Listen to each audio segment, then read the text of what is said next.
Hey, JJ, Hello. did you send out the agenda? I did. I can forward one to you now, though, if you want me to. Yeah, please. Okay.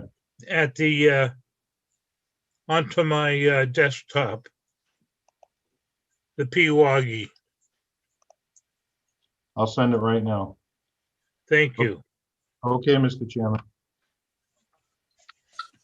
Okay, pursuant to Governor Baker's March 12th, 2020 order suspending certain provisions of the open meeting law, General Law, Chapter 38, subsection 18, this meeting of the Dudley Board of Selectmen will be conducted in total or in part by remote participation. I'm sorry. No worries. Specific information and the general guidelines for remote participation by members of the public and/or parties with a right and/or requirement to attend this meeting can be found on the town's website at dudleyma.gov. For this meeting, members of the public who wish to watch the meeting may do so in the following manner: by YouTube Live and/or posted link at www.dudleyma.gov. Please join me in standing for the Pledge of Allegiance. I pledge allegiance to the flag of the Of the United States of America and to the the republic republic for which it stands, one nation, under God, indivisible, indivisible, with liberty and justice for all. Thank you. First on the agenda is the consent agenda, which consists of the acceptance of minutes of February 22nd, 2021, the executive session minutes of February 22nd, 2021. Dudley Police appoint Officer Mariano Conte as full-time officer effective March 15th, 2021. Animal Control Officer reappoint Jennifer Fitzgerald, term to expire March 8th, 2022. And Assistant Animal Control Officer reappoint Robert Fitzgerald, term to expire March 8th, 2022. Mr. Ruda, the executive session minutes of February 22nd, 2021. How would you like that read?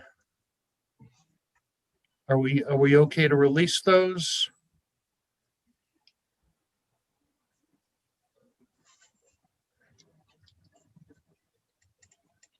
You're on mute, Mr. Ruda.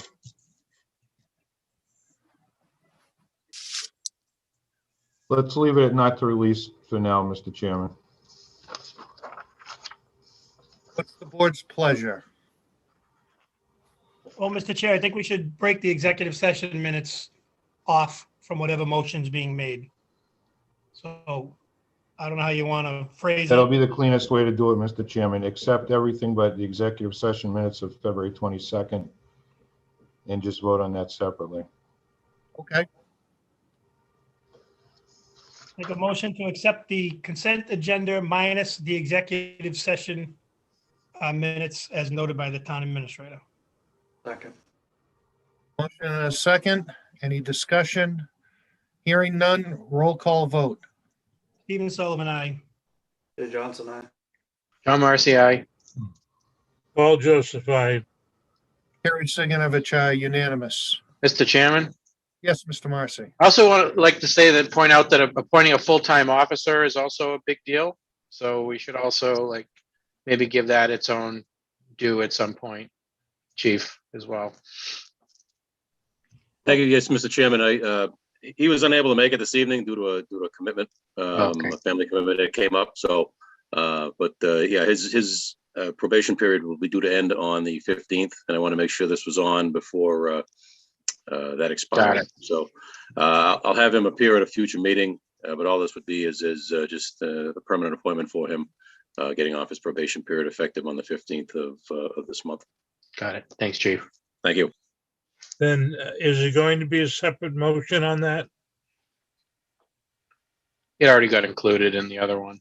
Right, we can, when he comes in, Yeah. first, Mr. Chair, I think we Mr. Chairman, I think it's fine because it was at our last meeting before we went remote due to COVID last year. We had his family and him here speaking about his full-time appointment with a probationary status. So this is just the successful passing of the probationary status. It's not a new officer that we haven't already had a chance to introduce to the public. I agree, Questions? Mr. Ruda, but as others have said, they'd like to have him back. I don't think it could hurt to have him back and recognize him separately. I understand where you're coming from, but be great to have him back. Okay. I'll try to make arrangements to have him at the next meeting, Mr. Chair. Thank you. Thank you. Do we have a motion on the executive session minutes? Not yet, Mr. Chair, but I'll motion that we approve but not release executive session minutes. Second, Motion and a second. Any discussion? Hearing none, roll call vote. Stephen Sullivan, aye. Paul Joseph, I. Jay Johnson, aye. John Marcy, aye. Gary Siganovich, unanimous. Next on the agenda, we have the town administrator's report. Mr. Ruda. Thank you, Mr. Chairman. Following last meeting's report on our potential Carpenter Pond Dam grant application, the town has moved forward and applied to the dam levee and seawall repair and removal program for the amount of $95,000 to remove the Carpenter Pond Dam. If funding is successful, the work will include partial removal of the dam embankment, removal of the spillway, and providing aquatic organism passage from the downstream channel, as well as preserving a portion of the current impoundment. And I'd like to thank Jeff Murray and Bill Scanlon for their hard work on getting this application together for the town in the right at the last minute. We've also submitted a required expression of interest in municipal vulnerability grant to address our stormwater management regulatory requirements. The request is for the MS4 scope of work to be done by Fuss and O'Neill. It was prepared for $63,000. It would be a 75-25% split. And that gives the town a match of $15,750, and that will be reflected in that line item request for FY22. And again, a lot of good work went into this with Jeff and Bill Scanlon. The deadline for departments to submit budget requests for FY22 was on Friday. I'll begin work on my recommendations to the Board of Selectmen and the FAA this week, and I'll provide an initial draft to the Board of Selectmen on 3/22. Because of the changes in the FEMA allowable expenses and ongoing efforts and a slow turnaround time for reimbursement, I anticipate that we will be working on a budget through the beginning of May. And I think that's probably optimistic. But there'll be more on that at our next meeting. And then we begin our normal budget cycle with the FAA and capital improvement following day. That's all I have. I kept it brief tonight, Mr. Chairman. Mr. Ruda. Does anyone have any questions? Mr. Ruda, none? Would you like us to vote to accept that, Mr. Ruda, or just? Sure. to accept the report? Is that what you're asking for, Mr. Chairman? If the board so desires. Yes, Mr. Joseph. And Mr. Chairman, I would move that we accept the town administrator's report dated March 8th, 2021. Second. Motion and a second. Any further discussion? Hearing none, roll call vote. Paul Joseph, aye. John Marcy, aye. Jay Johnson, aye. Stephen Sullivan, aye. Gary Siganovich, aye. Unanimous. Next up, we have new business, Dudley Charlton Regional School District budget discussion, fiscal year 22. Mr. LaMarche and Mr. Matthew discuss the fiscal year 22 budget request with the Board of Selectmen and the FAA. Mr. Chairman, before that starts, I'm going to recuse myself from the discussion. Thank you, Mr. Johnson. Mr. LaMarche. Mr. Chairman, yes, thank you very much. Is there a possibility of me being able to share my screen to bring up the presentation that was sent to the group? Brenda, can we make that happen? Take it out. Thank you. Give it a shot now. Yep, Thank I'm good. Can everyone see that? Yep. Yes. Fantastic. Fantastic, thank you. I first want to thank the Board of Selectmen and the Finance Appropriations and Advisory Committee and members for giving us the opportunity to present the FY22 budget this evening. I want to qualify everything that we present tonight is with everything we know as of today. Obviously, there are things that are afoot, there are things that are changing. We don't know what the total impact of the most recent COVID federal monies will look like for us for a district. We will have processes to go through. So this presentation does not include any details from that because we don't know what that looks like. There always seems to be tentacles involved with any appropriations coming from the federal government through COVID relief. And we certainly want to be prudent and fiscally responsible in our use of those funds with both the town of Dudley and the town of Charlton for the Dudley Charlton Regional School District. So once again, we are presenting on what we know this evening for fiscal year 22. Our whole goal with this fiscal year planning was to make sure that we're applying a level of stability with what we're doing as a district, but also having an eye on the future. You know, looking down the road.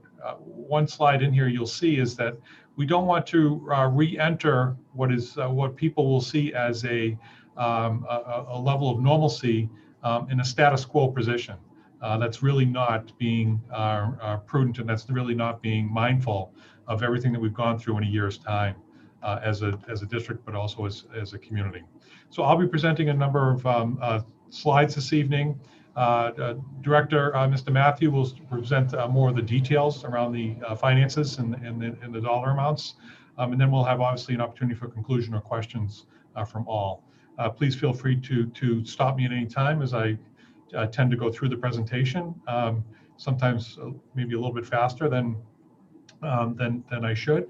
So I'm always open to people interrupting me and asking me a question about something that we're talking about. So, you know, I always like to start off all my budget presentations, and if you've seen our school committee meeting on this or other meetings, you know, there will be some redundancy here, but these are real critical components to me as the superintendent for the Dudley Charlton Regional School District. And it's really understanding why are we actually doing what we're doing with the budget planning, and it's really trying to create a fiscal document that it really shares why we need the money we need, because it's public money that we're talking about. You know, we wouldn't be in existence if it wasn't for the public. We are a public entity. So we need to be able to share why we need the operational financing we need.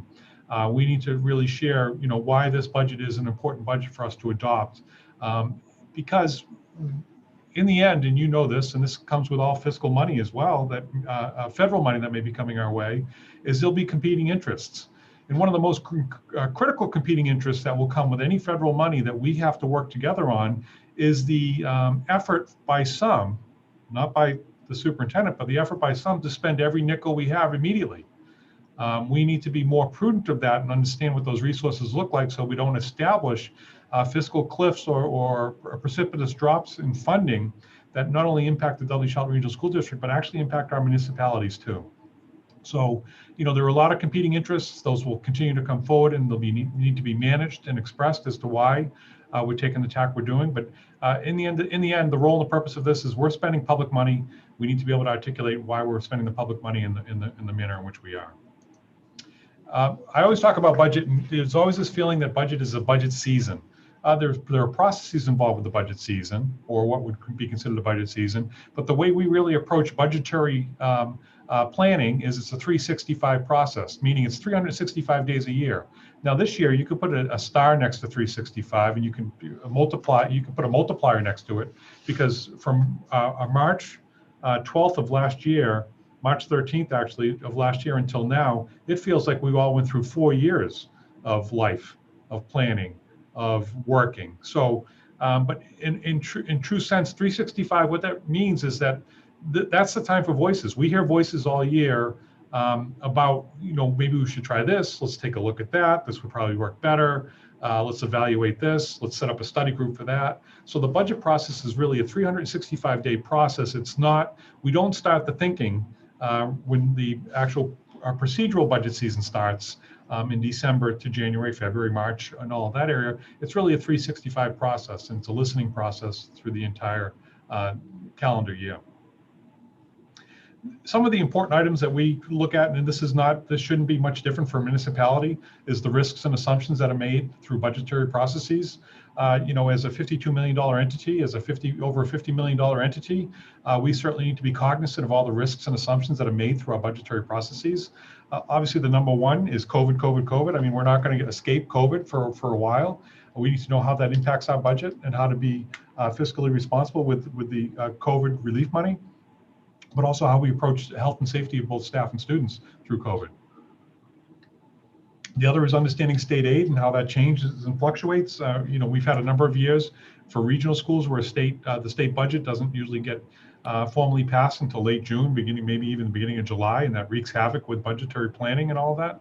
But this past year, state aid is certainly complicated budgetary processes. We didn't really have until the end of November what FY21 would actually look like through state aid. So it was very complicated as far as all of our planning for even this fiscal year. And I don't see that letting up through next year, especially if there is a release of additional federal money that's not only to support both you locally as a municipality, us as a school district, but also our state, and what that looks like and how they actually iron that out, whether it's an offset to state aid, in addition to state aid. Those are questions that we have to pay very close attention to. Enrollment, we're not unlike any other district in the Commonwealth of Massachusetts. Our enrollment continues to decline. School-aged children in our state continues to decline, so that has an impact on our fiscal abilities moving forward, especially around state aid or any increases in state aid. Federal recovery aid, we already talked about that. We understand more is coming. We've received some that was as late as December 28th. We were promised much in May of last year.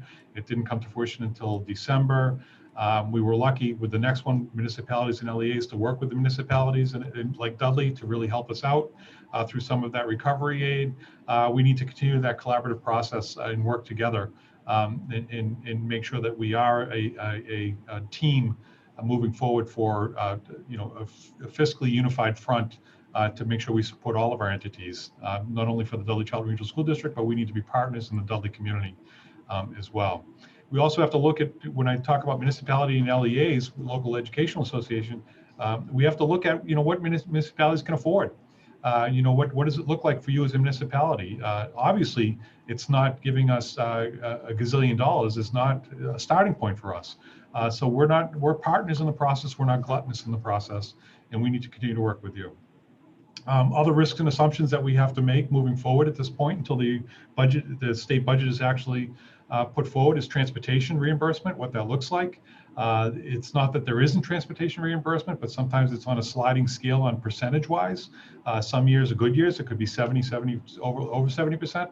Other years it could be 50 or 55% reimbursement, and that needs to be calculated in. Same thing with circuit breaker. It's not that we don't receive reimbursement for circuit breaker, but sometimes the percentage in which they'll reimburse us at the rates of circuit breaker may be different from fiscal year to fiscal year. Same thing with Medicaid reimbursement, McKinney-Vento, that's transportation for any students that are homeless. Charter school assessments in tuition. This year you'll see in one of our slides that we have an increase in charter school assessments. And one wants to say that's because of COVID and choices came around. That certainly is one argument for it. But the other is the availability of choice for families to choose whether to attend a charter school or Dudley Charter Regional School District. It's not an overwhelming amount, but any value that impacts our budget is something worthy of paying attention to as far as risks and assumptions. Facilities, as you know, going into this particular year, we had a lot of support from you as a community and the Charlton community around our facilities for a COVID world and heating and ventilation and working on that. But that is all a risk from year to year period. We are working on a comprehensive capital outlay plan, which is looking at a 5-year plan, and that's will be coming forward shortly. It is, like I said, comprehensive. It will address all of our capital needs as a district moving forward for not only for the community of Dudley, the community of Charlton, but also for the Dudley Charlton Regional School District as a whole. Negotiations, as you're fully aware, as both Board of Selectmen and FAA, negotiations is something that you have to look at as to what the value of that is. We're currently negotiating a contract now. Our largest contract is up in the next fiscal year to start negotiations, but we have to build that into our budgetary processes. Regulatory requirements, these come fast and furious. There was a period of time in which there was a slowdown on these regulatory requirements coming from our State House, but they seem to, in our COVID world, be ramping up more and more. The one example I'll give is that the mandate that every family had to have flu shots. While that may not have been a monetary increase to our operating budget, it certainly was a human capital increase to our budget. When those regulatory requirements, and then it shifted, it changed, and it was no longer on the table. But when it shifts and it changes, those regulatory requirements, we have to pay attention to those and how they impact our operating budget. Student needs, always a priority for us, and always a risk to our budget, meaning that our student needs may outweigh or outcost us in some way. We have to look for ways to fund that. Sometimes we have to do what I consider is a reappropriation, very difficult decision to make during the school year, some type of a line item transfer, something like that. But we have to identify our student needs as best we can getting into a fiscal year. More often than not, as you all are aware, weather events are becoming more and more critical to the operations of any municipality or any school district and what that looks like. The storms don't seem to be letting up. They seem to be more critical and impactful on our communities and in our school districts. So we have to look in our budgetary processes towards those 9C cuts. Is obviously something that's always on the table in the worst of times. I don't want to say that right now is the worst of times, because hopefully there is continued relief coming. But 9C cuts are a governor has the ability to cut certain lines of appropriation as he sees fits to balance the state budget, and something like transportation could be a 9C cut for the governor. So those things we have to pay attention to as well. School choice, we are stable with our school choice. The number of students who selected to come to the Dudley Child Regional School Districts this school year, that's great news for us as a district. But we have to balance that, because one year from year to year, it could be an increase or it could be a decrease in the school choice numbers. And then the last thing I talk about in our risk and assumption is how our efforts to continue to build parity to our district is an assumption that is made by our community, meaning that if I'm a second grade student at Dudley L or a second grade student at Heritage, I expect the same education as a second grader. So we have to ensure that we're building in the assumption of parity between our school districts. So those are really rounding out the risks and assumptions that we have in building our budget in preparation for today. As I said earlier in the opening slide here, our mission is to be better than we were. It's not to return to the status quo. We need to be better, and we need to build that in without obviously breaking the bank, but we need to be better. Our system goals and systemic goals that we've had for this school year, and we've really invested in and will continue to invest in, is how do we identify individuals' student achievement during this COVID time, during this mix of remote learning, in-person learning, and getting back to more increased in-person learning. How do we organize ourselves through leadership in doing this? So this means weekly meetings, weekly leadership meetings, weekly touches on how we're organizing ourselves as a district to ensure that we're navigating this in a consistent, cohesive way as a district to do the best we can for our students. And the last was a critical component that is still out there, is how do we build in a district-wide culture that embraces equity of all students within our particular district. So those are our system and systemic goals in our budget planning as well. So when we talk about this past year and how we remain student focused during a very difficult year, we need to have some acknowledgements and really recognize things that really occurred this particular school year. Number one, we know that the learning experiences that we provided as a school district this year were not the best all the way around. There were limitations to it. We did the best we could. Our educators are phenomenal. But the way we're learning right now in this current school year with a hybrid model, in-person, remote asynchronous, remote synchronous, live instruction, remote live, all of those modalities certainly will have an impact on the education experience that we're providing everyone. So we know that there were limitations that we have to catch up. We know that there are limitations that need to be addressed. And that is part of our budget process moving forward and our planning moving forward. Without question, our educators have been remarkable during this time. They have provided the best of what they can provide, given every opportunity, given every piece of support that we have, all the resources we have as a district. They have really gone above and beyond. In combination with that, we certainly have to thank our Dudley and Charlton families for really excelling as partners in the process. Not easy. It has not been an easy year. Nobody's had it easy this school year, but our families have really, really taken the bull by the horns and really taken on the facilitation responsibility of working with us to try to provide the best learning experience we possibly could under these circumstances. But without question, we know, even though we acknowledge, we respect, we appreciate, we know that we have to look at student growth. We have a promise to our communities that there's an annual growth factor for our students. This year may not have been exponentially or as high a growth factor as we may have thought, given the circumstances, but we still owe that to our families. And we have to figure out a way to build that back in as best we can to prepare for the next school year. So when we're looking at the fiscal year 2022 budget, we need to continue to support the programmatic expectations of our communities. That's one of the things that I thought we did exceptionally well as a school district this year. Not perfect, but we still provided access to all of the programming that we had available to the year prior. We did not take some programs and eliminate them for cost-saving measures, for scheduling measures, for ways to combat the complexities of running a COVID schedule or a remote schedule, in-person schedule, hybrid, full remote, all of those. We still provided access to everything we could possibly provide, or that we did provide in the prior school year and will provide moving forward. We need to continue to do that. We need to continue to seek resources for provide summer learning for programs, for summer learning in multi-layers. We have an extended school year program that we provide. We applied for a grant for a extended school year for additional students above and beyond our extended school year program. And we're also looking for some type of a grant for a math academy this year as well. We need to identify transitional positions to establish the right supports.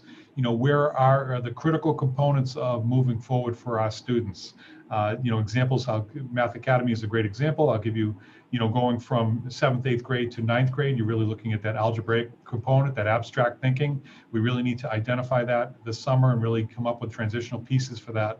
But that's from an academic perspective. The other is, when we're bringing students back in to re-engage the social, emotional learning of our students, we need to identify transitional positions that would support those particular students as well through school adjustment counseling or some type of other support. Because our golden rule is to provide the best access possible to teaching and learning for our students. And we need to put those supports in place because research is clearly coming out, empirically coming out, that remote learning has done a disservice for a wide swath of our students, especially within the mental health realm, and we need to be prepared for that as a school district, opening up and moving forward. And then we need to continue to promote critical instructional parity. Again, it's not that it sounds like it's insurmountable. That's not how it's being set up here. It's being set up here to say that we need to have a particular focus on it. When you're a 6th grader at Dudley Middle School or a 6th grader at Charlton Middle School, the experience is equitable.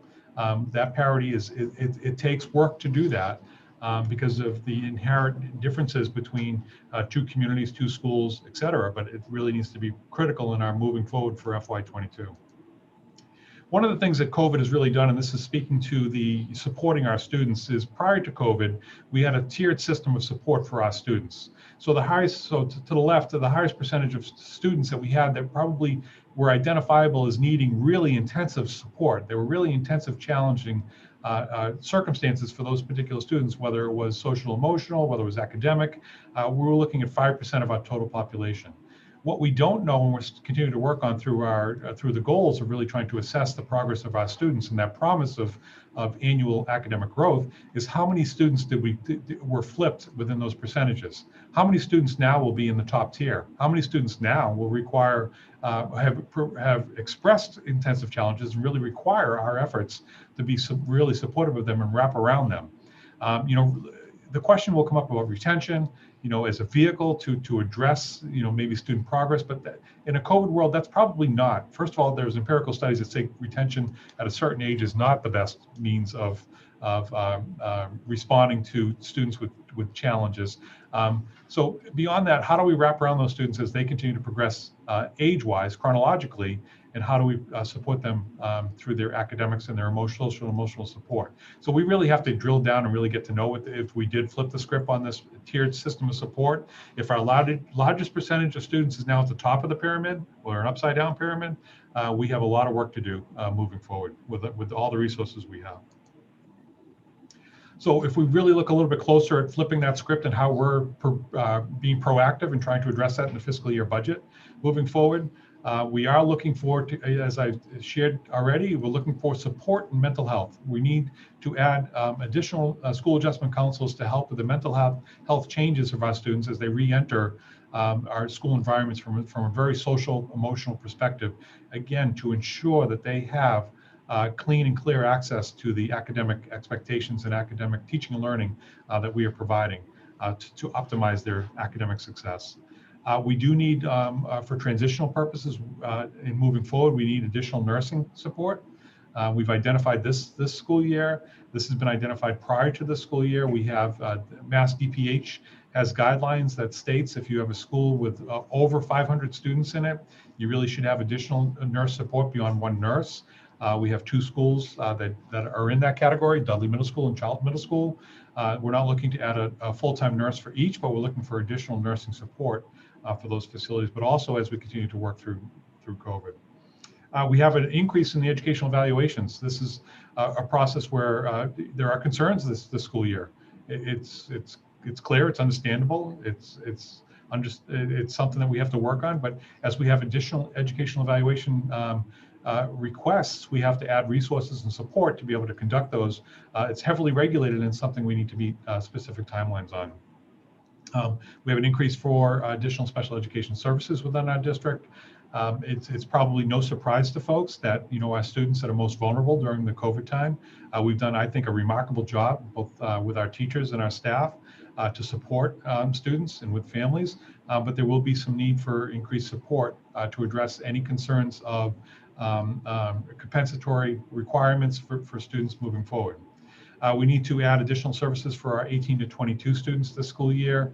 One of the main factors in that is because we did not have the availability of 18 to 22 program is our postgraduate program for students with disabilities, and it's really to try to bridge their certificate of attainment or attendance in our high school to the working world, and we really did not have the availability of internships this school year like we've had in the past. So therefore, there will be more students in our 18 to 22 program, and we're going to look to require more support because we need to ensure that we are bridging and doing the right thing for our students that are in the postgraduate program and obtaining successful, gainful employment outside of a school district as they age out of our district. And then we need to, as I already expressed, extended opportunities for summer services and compensatory services this summer in preparation for the next fiscal year. So that, again, just quite simply, it's typically a 4-week program that we provide during the summer. This extended school year, or ESY is what it's often called. Last year, we extended to 6 weeks. We started in July. It was our first, in July, it was our first in-person learning that we started during the summer and carried all the way through the school year. This year, once again, we need to add 6 weeks to bridge from this past year to next year. So that's really kind of our preparation for the budget process. And now I'm going to turn it over to Mr. Matthew to get into more of the details. Now, I'd like to say that we are really good at the roadshow here, but you will hear Mr. Matthew at times say, next slide, please. I usually am able to catch on to when he's almost completed with the slide, but he certainly has total control to tell me next slide, please. So Mr. Matthew. Thank you very much, Superintendent LaMarche. Yes, indeed, it's a unique year as we enter fiscal 22 budget planning. Our fiscal 22 budget does include a near 3% increase for the operational budget. It also includes a structural deficit from FY21 when the district utilized one-time transportation resources to provide assistance to the member communities to minimize increases during the uncertainty of June 2020. Specifically, there was a request to lower our assessments to a specific dollar increase. And, you know, in the initial part of those discussions, we allocated one pot of money that was unspent transportation money from FY20, because clearly we were in lockdown. It was clear that we weren't coming back to school by those times. So we were able to put that money aside and use it as a financing source. But when we were asked to dig a little deeper, we were able to do that by utilizing the revenue surplus that came in. The initial thought from FY19, fiscal 20, the initial thought process was that we would be able to utilize those funds over the course of 2 years and not have this cliff be quite as large. But, you know, we did meet that request. So we are here where we are. The overall impact, oh, if you could go back, Superintendent LaMarche, I'm sorry. The overall impact to our member communities is substantial. There's no doubt about that. While the use of one-time resources was discussed last year, budget increases in the range of 3% should not be surprising for a school district that doesn't alleviate the actual amount. The overall assessment increase of $2.1 million is more than 2/3 of the override from 2018. Next slide. The Dudley Charlton Regional School District faces the FY22 budget process in a similar position to the recent past. With declining enrollment, not unique to Dudley Charlton, but indeed statewide, there's a lack of meaningful Chapter 70 increases. So even as the governor trumps the inclusion of the Student Opportunity Act and those sorts of things, the increase for Chapter 70 in FY22 for the district was $100,000. If that were the only increase or only change we were to have, we're certainly not going to be opening the doors in the same manner that we were previously. So without those meaningful Chapter 70 increases at the state level, we're forced to continue our reliance on member communities to fund the majority of our budget increases. Again, Chapter 70 going up $100,000, that's good news, absolutely. However, transportation, as on paper right now from the governor's initial budget, we're showing a decrease of $157,000. So the total change in FY22 state revenues is a decrease of $57,368. That's right off the top.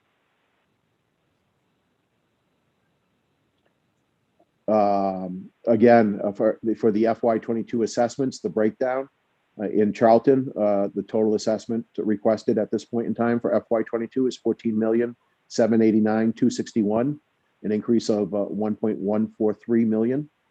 For Dudley, again, a substantial increase, $9.89 million, or an increase of $1,010,000 roughly. Total actual increase at this point in time, $2.15 million. The FY22 operating budget, including new positions not funded from available grants, shows basically a 3% increase. Maintenance of this level of expenditure is critical to the district moving forward. We can expect that personnel obligations will remain in the $750 to $1 million range. Each year is slightly different, and for FY22, this number is on the lower side as there are 2 retiring teachers that are not being replaced.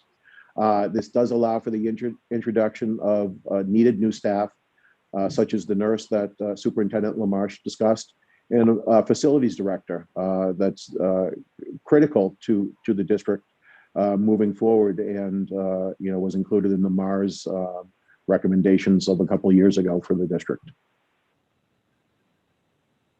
Just a quick breakdown in terms of the pure numbers. Again, state revenues, you can see going down by the 57,000. Our local recurring is up, but that really includes the transportation revolving that's used on a regular basis, so that number will fluctuate. The big change is in the non-recurring. Again, a loss of 773,000. That's not easily replaced, and we are asking our member towns to to replace those funds for us on an ongoing basis. So the total revenue reduction for us is $688,000. Charlton, just a quick breakdown of their operating expenses you see there. Again, their net assessment is going up $1.143 million. On the next slide, we'll see Dudley's same information with the operating budget going up $650,000, transportation $350,000, capital a small reduction for as the loan continues to get paid and has fewer years remaining, but a net assessment increase of $1,010,000. Could I ask a question, please? The town is limited to a 2.5% annual increase unless there's an override.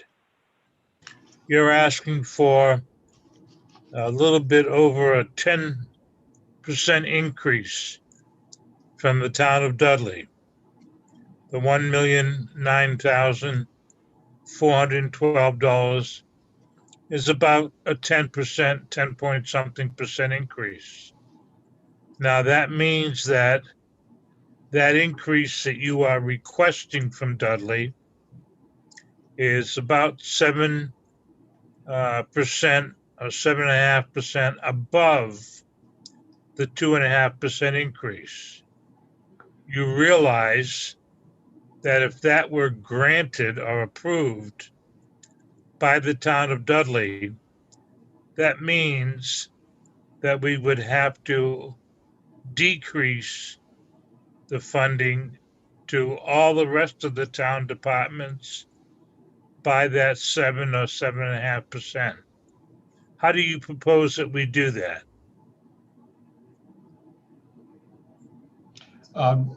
Through the chair, I don't have a proposal on how you would do that. Again, we're presenting on what we know today. Keep in mind that one of the factors that Mr. Matthews is presenting here is the reason for the substantial increase, and no one's comfortable with the $1,010,000 value on this document. No one's comfortable with that. But keep in mind, we're trying to put all these pieces together. In what is the substantial increase there is the $357,924, based off of us reducing and using one-time monies that would typically be set aside for this fiscal year, for the last fiscal year, to get into the fiscal year, because it was all unknown. We get that. But it does set up structural funding cliffs for either the community or for the town. It depends on how you want to take a look at that. But I want to be clear. No one's comfortable with the $1,010,000 today. It's what we know today, and it's what we prepared, as we went through the budgetary process. And we are going to look to work with you, not to come up with the $1,010,000, but how we can actually make that more palatable for you as a community and us as a district moving forward. We know 1 million is heavy, and it's not.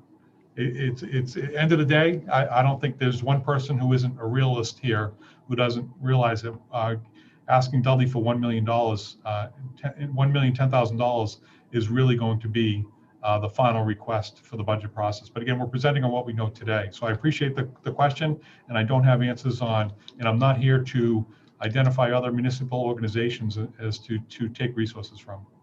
Well, there's no question that one of the attractions to the town of Dudley is the quality and the reputation and the longevity of the excellence of the education of the Charlton Regional School District.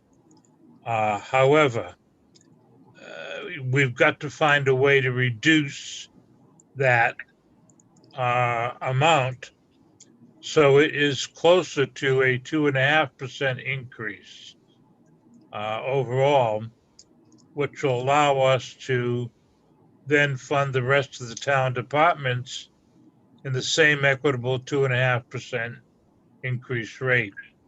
And that's going to have to start with you folks. Okay. Again, I'm with you, Selectman. I'm 100% with you. One of the things that we do want to, and you'll hear in Mr. Matthews' continued presentation, is we really need to look at the structural operations of the budget process for these. It's similar to what I said earlier in the presentation. Even with the federal recovery monies we get, we have to be prudent not to take 100% and spend 100% right away, because then we are setting the municipality and the district up again for a funding cliff or a funding request, which again we know is not palatable for the community of Dudley, because it can't be afforded. So we're not. I want to be clear. We're not ignorant to that, and we're going to, that federal money should be coming forward, but we need to work together, both as a community and a school district, to optimize the use of that funding, not only for this fiscal year, but also for potentially the next fiscal year or even the one after that, to ensure that we don't have scalable, large, over between 2.5% and 3% increases, to have over that and come in with 7 or 8% increases. So I appreciate the comments, and I hope I was able to answer some of your concerns. Well, I look forward to your next round of budget figures. Okay. To see how we do. Yep. Mr. Chair, can I ask a couple questions? Certainly, Mr. Sullivan. If this isn't the right time to ask, I apologize, and I will ask it at the end. I have a quick series of questions. We received an email copied from the excess and deficiency for Dudley Charlton, unaudited amount of 1.5 million, which I understand doesn't trigger that 5% reimbursement to the towns. To Mr. Matthew, is there any other accounts, for the want of a better term, such as school choice, that are running a surplus that you folks have access to that the town would have no control over?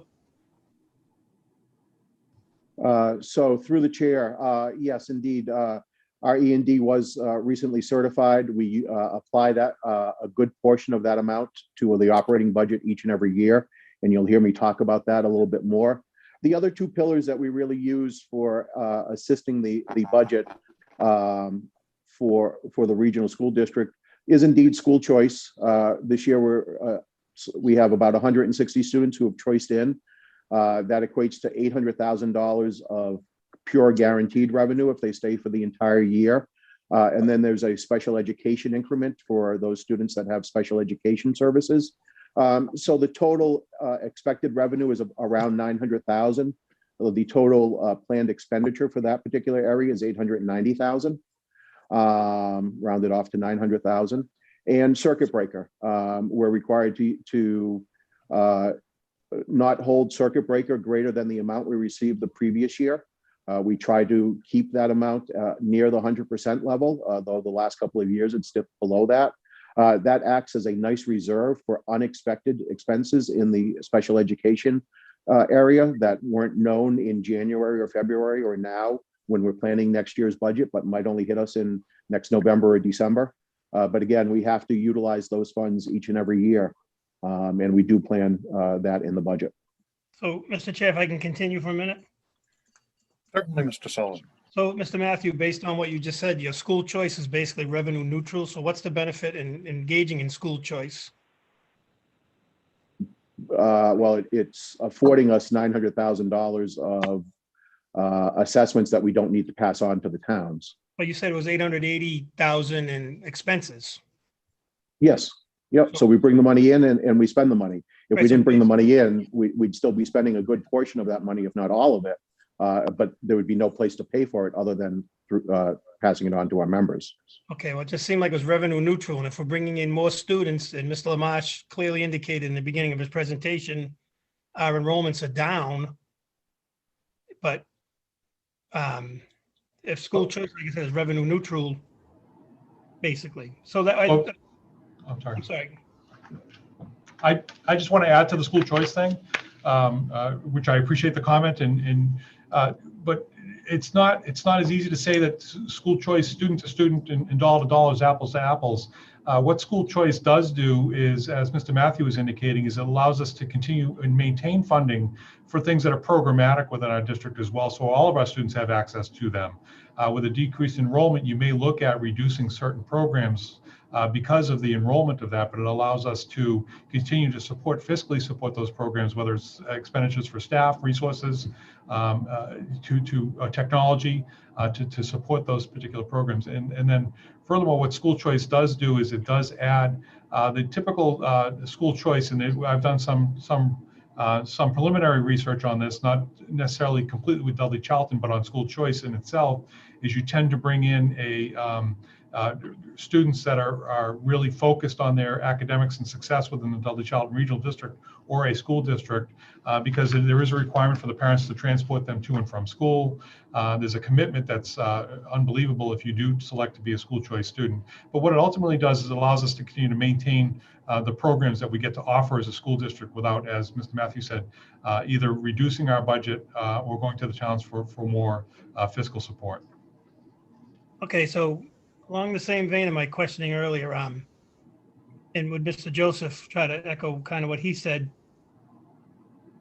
Did the town of Dudley this past year, obviously because of COVID, at one point we had basically furloughed and or laid off close to probably 80% of our staff, just in order to keep the municipal side of the budget afloat. And we do have some reimbursable CARES Act money. So through the chair to the administrator or whoever can answer, was the town able to help Dudley Charlton recoup any funds through CARES Act reimbursement? Mr. Chairman, we have been working with the schools to, I'm sorry, Mr. Sullivan. Yep. We have been working with the schools to provide some assistance with the CARE Act money. Okay. To the extent that we can. And then just one more, I guess, almost like an editorial comment. As I said before, Ms. Lamache was talking about decreasing enrollment. And people on the outside look in, for example, I understand there was probably some combining of positions, but I would love to see what the net cost was. Positions that are created, such as the assistant superintendent, that was a position that was asked for many years, got put in last year. There was an article in the Worcester Telegram a while back about a full-time athletic director. I understand positions were combined, but I guarantee you there was a net revenue loss. Full-time athletic trainer. I mean, I understand. What I'm getting at is people see positions added with enrollments going down. We're talking about a nurse now based on standards. And the town has wants and needs also. And we always come up a little bit short on the end result. And it's no reflection on anybody who's doing a job. I'm sure they're doing an excellent job.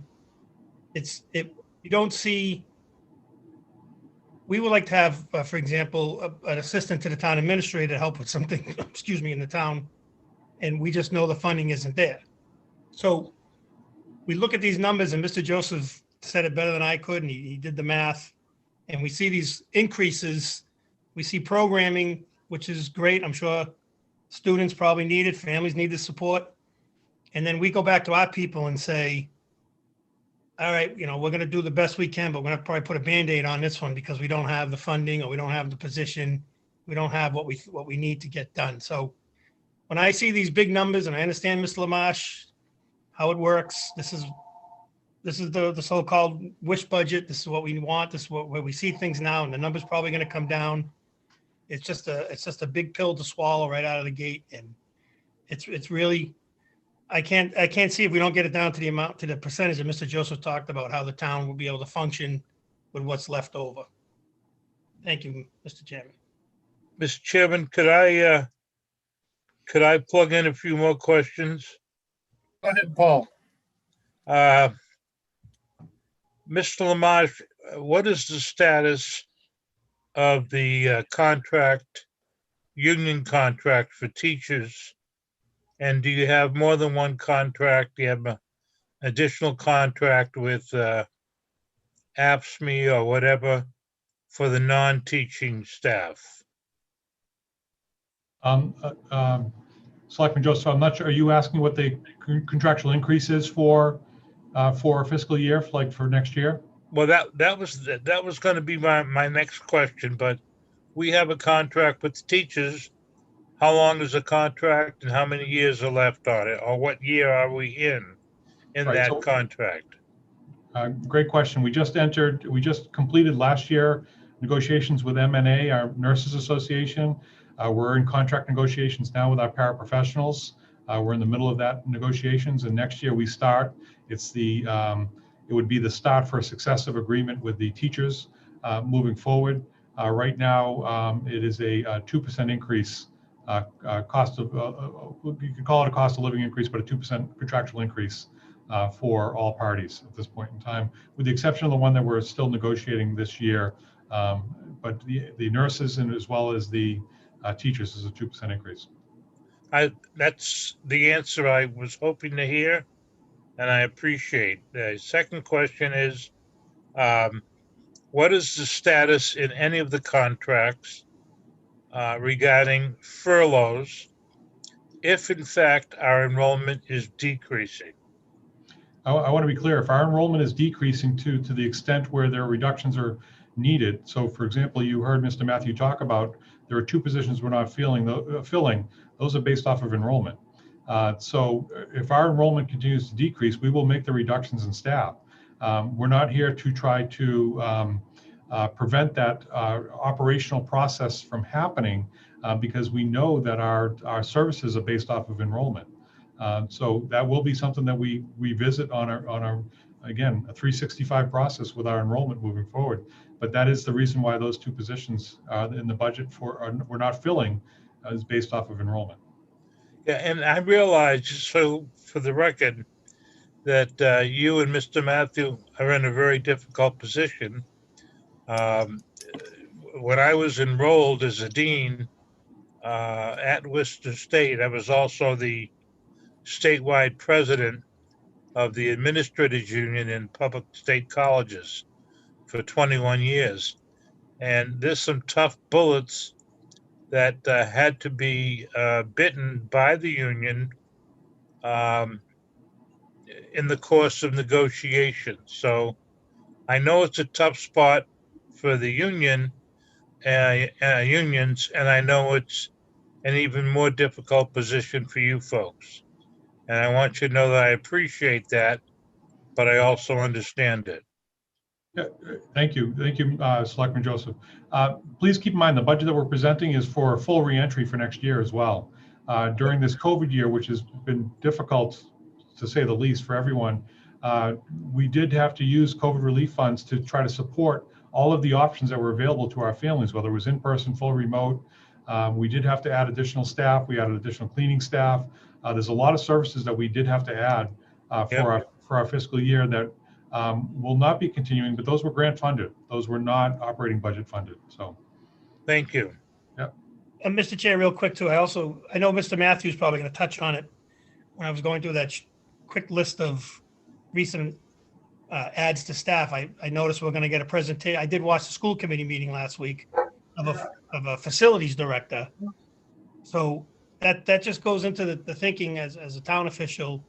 Obviously, I want what's best on across the budget, but I see add, and over here we furlough, lay off, and we had 3 people not even come back to their positions. So I would like to ask, and if it's a personnel, and I'm not asking for names, how many positions on the education side has Dudley Charlton eliminated through decreased enrollment just in the last 5 years? I'm sure the number's not available tonight, but I would like to know if I saw there's an attrition, 2 teachers not being replaced, but there was a little caveat that, well, we're going to reallocate those funds towards the nurse position and other positions.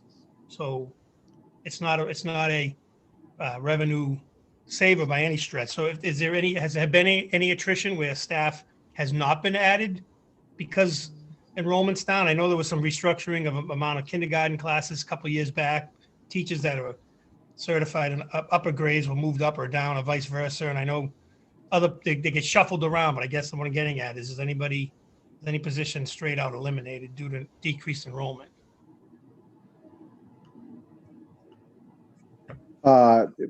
Through the chair, Mr. Sullivan, I'm happy to get back to you with the specific information. But in general, as we've looked to ensure that we had appropriate class sizes in my time here at Dudley Charlton, which has been now entering its 6th year, So we did certainly have budgetary increases in FY16 and 17. Then we looked for the override, which provided a level support budget for us for a couple of years. And then last year, where we were asked to again reduce the number, and we're able to do it, but through use of our own one-time revenues. So again, I can get you those specific numbers, but the needs that Dudley Charlton continues to have not been completely eliminated by anything. So yes, as we make a change here, we are looking for other to add in other places. The full-time assistant superintendent for teaching and learning was funded through the elimination of the curriculum director position and combination of the elimination of the STEM director position. So, we always look at what we need. However, that doesn't eliminate the fact that historically in my time here, we've been in the lower 10 districts, not 10% of districts, but 10 districts in the state in per pupil expenditures. So these are challenging, all of the questions that you guys are asking about finances of how can we afford this? The school looking at it as, well, these are things that we need. These are challenging fiscal questions that many communities are asking themselves. And that's why we start the process so early, so that we give ourselves plenty of time to have, well thought out discussions. Mr. Chairman? Darcy. Yeah, just wanted to weigh in. Hi, guys. Thanks for coming tonight. Always a pleasure to work with you guys.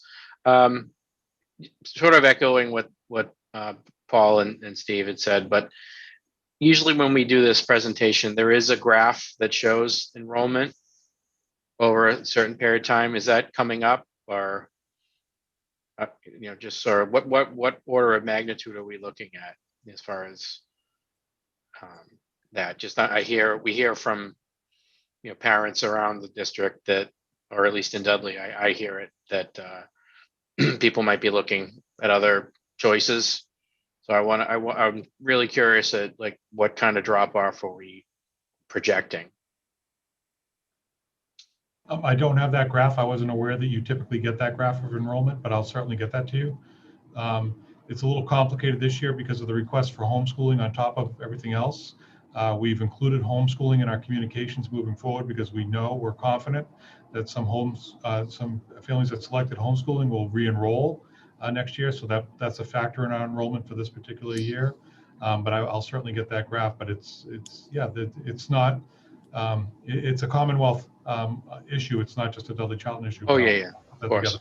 Yeah, of course. I just want to. It's an indicator of who's coming and going for the town too. So it's good data for us to have. While I have you guys speaking, I was really happy to hear about planning on going back full time in the fall. Can you explain a little bit? We've had a few questions about the DESI thing from the other night about the K through 4. I think it was. I think K through 5 gets to go back full in person April 5th, but middle and high school was a little bit different. Do we have any plans, or is there any update that we can expect on that? Yes, great question. And just to add some clarity to last Friday's Massachusetts Board of Education's vote, what they voted to do was give the commissioner the authority to no longer count certain hybrid or remote, even if it's live remote, towards student learning time for the school year. And so right now his proposal is to move his proposal.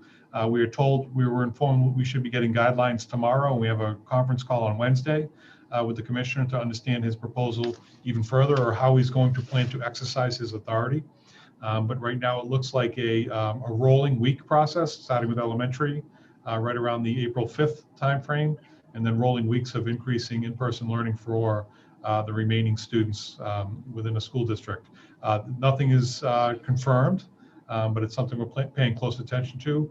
It kind of ties in nicely with our current plan to look at half days moving forward to see incrementally how that goes with all of our processes and procedures and safeguards and layered mitigating strategies that we have in place. But we'll see. April 5th is not too far. Beginning of April is not too far away. So hopefully we get a lot more information this week from the commissioner and how he plans to exercise his newfound authority that he was granted on Friday.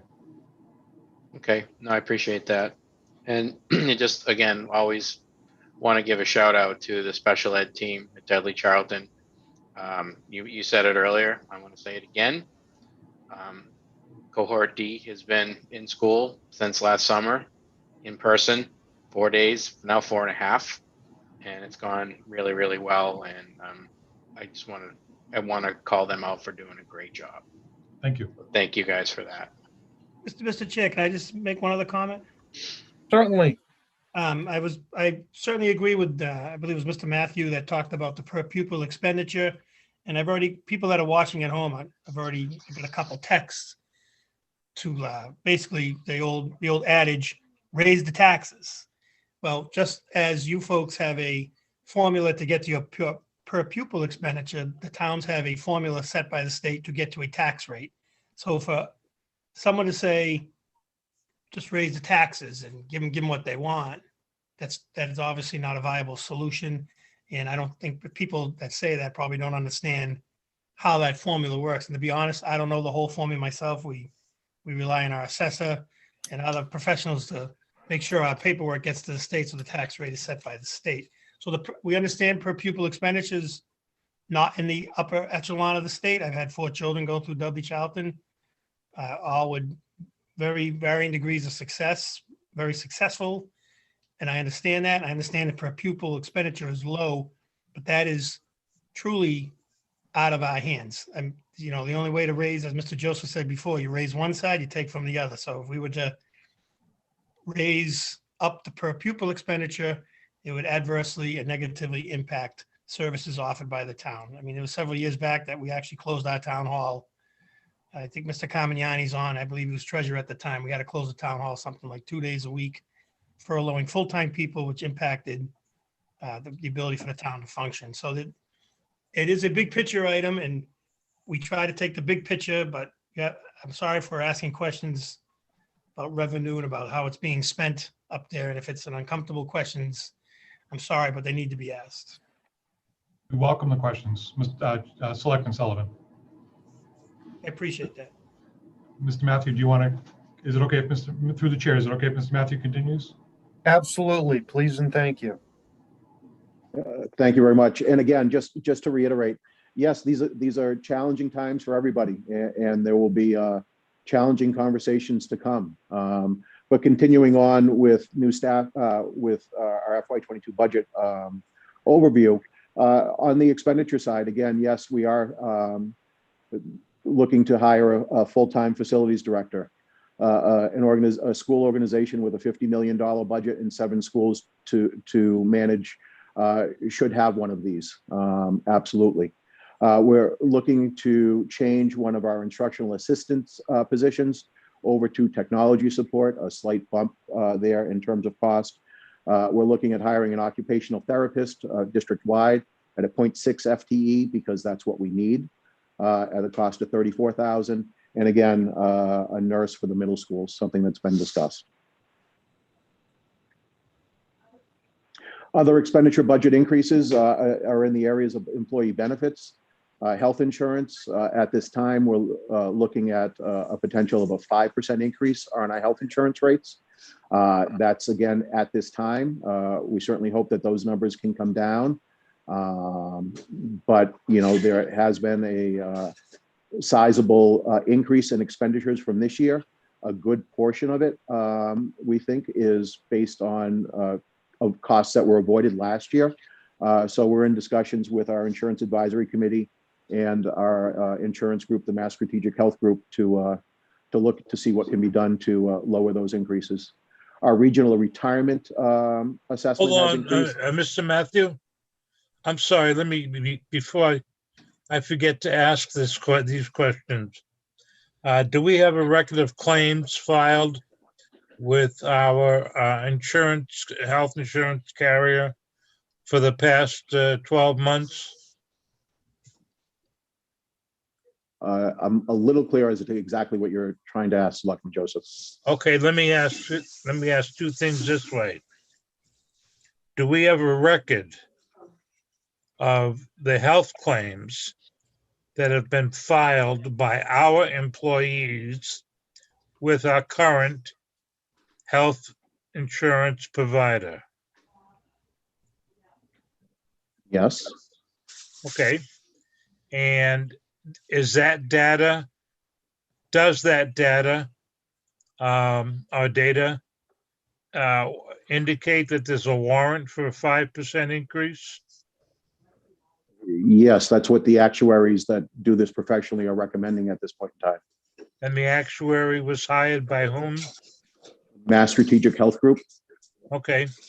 And finally, have we put our health insurance program out to bid? And if not, when was the last time we did that? The district has been self-insured for, I want to say, a good 20 years or so. Each year we go through the process of looking at vendors. Last year, I think it was last year. Yeah, it was last year. The district entered a consortium with the towns of Webster and Douglas, much like the town of Dudley is a member of the Hampshire Council of Governments. And that consortium changed our provider. We, I think, secured very reasonable administrative rates, stop loss insurance rates.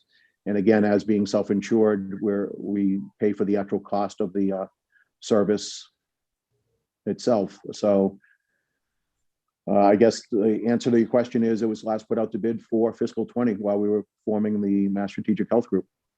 Excellent, thank you. Mr. Chair, can I ask Mr. Matthew a question? Go ahead. Why wouldn't the Dudley Charlton District invite Dudley employees into an insurance, for want of a better term, consortium? I mean, our town treasurer did an excellent job getting us into Hampshire. And as far as I know, they've been very, very good to us. But why would we not be invited to be involved or be in a consortium with the school district that we all live and work in? I think that would make excellent sense. I believe it was broached just before the town entered the Hampshire Council of Governments. I'm not sure of those discussions since I was not part of the district at that time. But I know, Mass Strategic Health Group just held an informational session inviting any number of districts that might look to join us. So I know Mr. Carmignani and I have spoken about our current arrangement and your current arrangement. Maybe there's something that can be done in the future. When you say districts, Mr. Matthew, you mean just exclusive school districts to join with you? No, again, our current members are the town of Webster and the town of Douglas, not including just- their school departments. Oh, it's for, I thought it was just the school departments. I apologize. Nope. I apologize. I thought the way you indicated, I thought you meant it was just the school departments. Nope, three unique municipal entities. Thank you.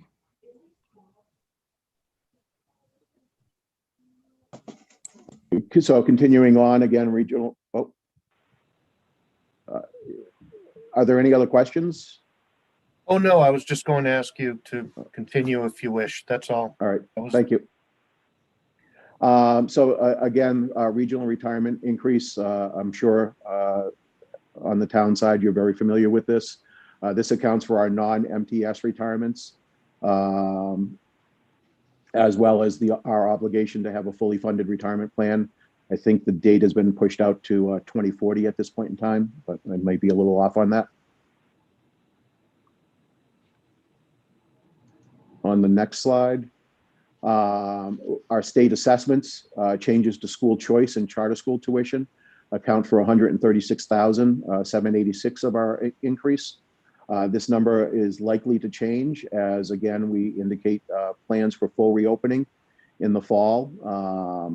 However, these are the numbers that are on the cherry sheet right now. So these are the numbers that we need to plug in. Again, hopefully they will change as the state continues through its budget process. For special education and for contingencies, the cost for special education and contractual contingencies show a slight increase of 39,675.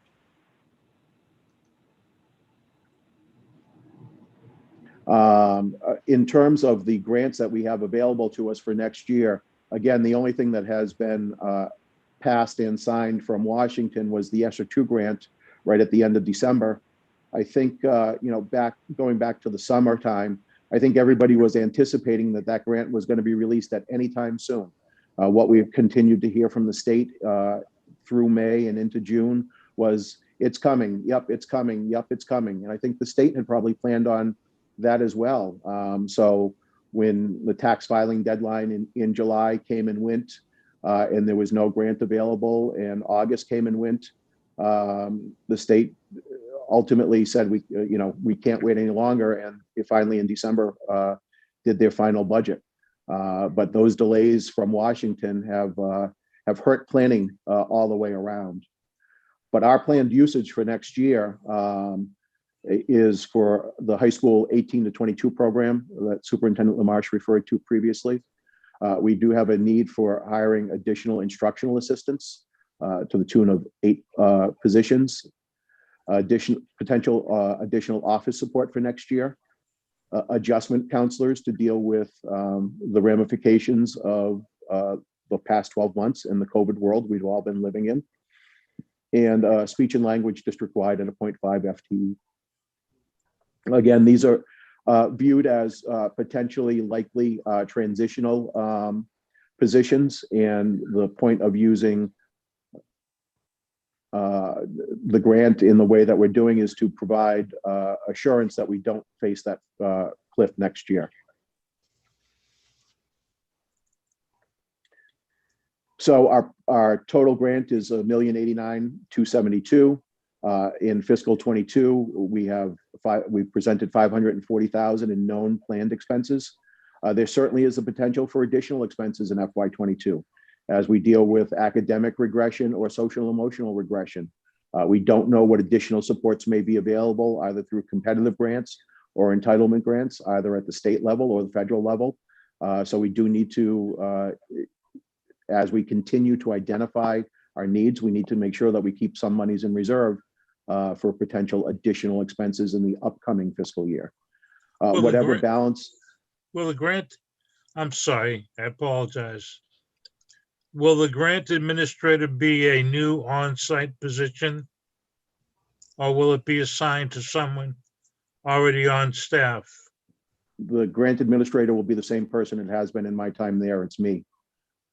Okie dokie. As finance director, also filling the role of facilities director.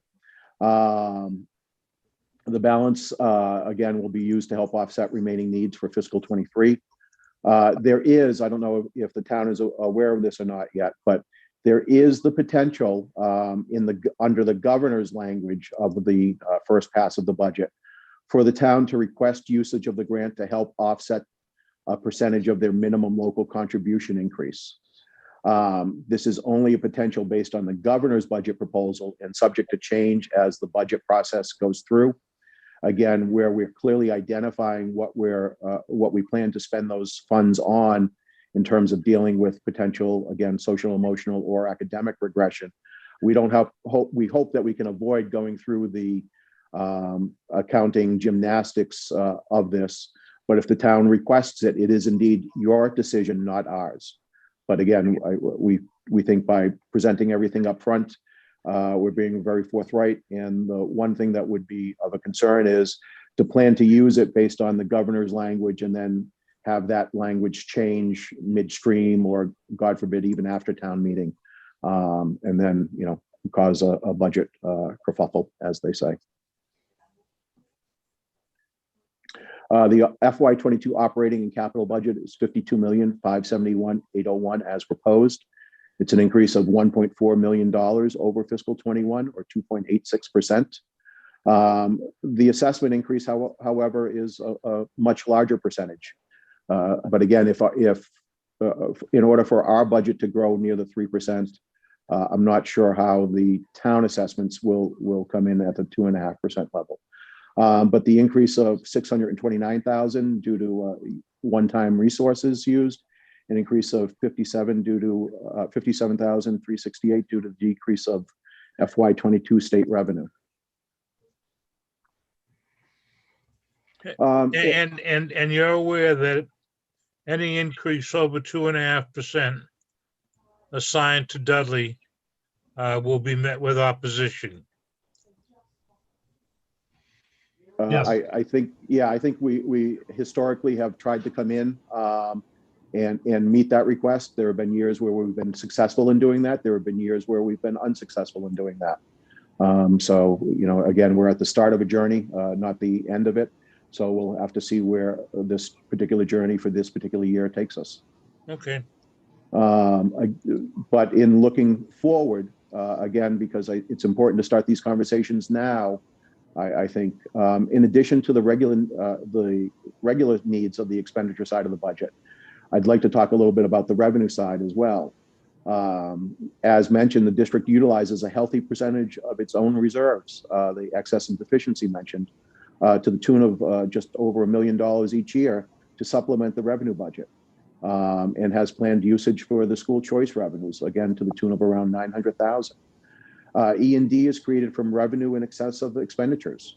We would hope that we can engage in long-term planning conversations so that we can get to the point of eliminating our usage of E&D and keep it truly as a reserve for emergencies, and funding for specific requests or one-time requests, whether they're academic or infrastructure related. To touch on school choice, again, our enrollment for the current year is 160 students. That brings us, again, on the base of it at $5,000, $800,000. And with the special education increment, that's averaged around 100,000. We anticipate to bring in the 900,000 that we plan to use. It's acceptable to use this source of revenue to fund some operations, but we'd like to get to the point where we can start conserving a little bit each year, again, to help deal with future potential fiscal issues or funding needs, et cetera. What does your reserve stand at now? If you give me a second, I can tell you the school choice number.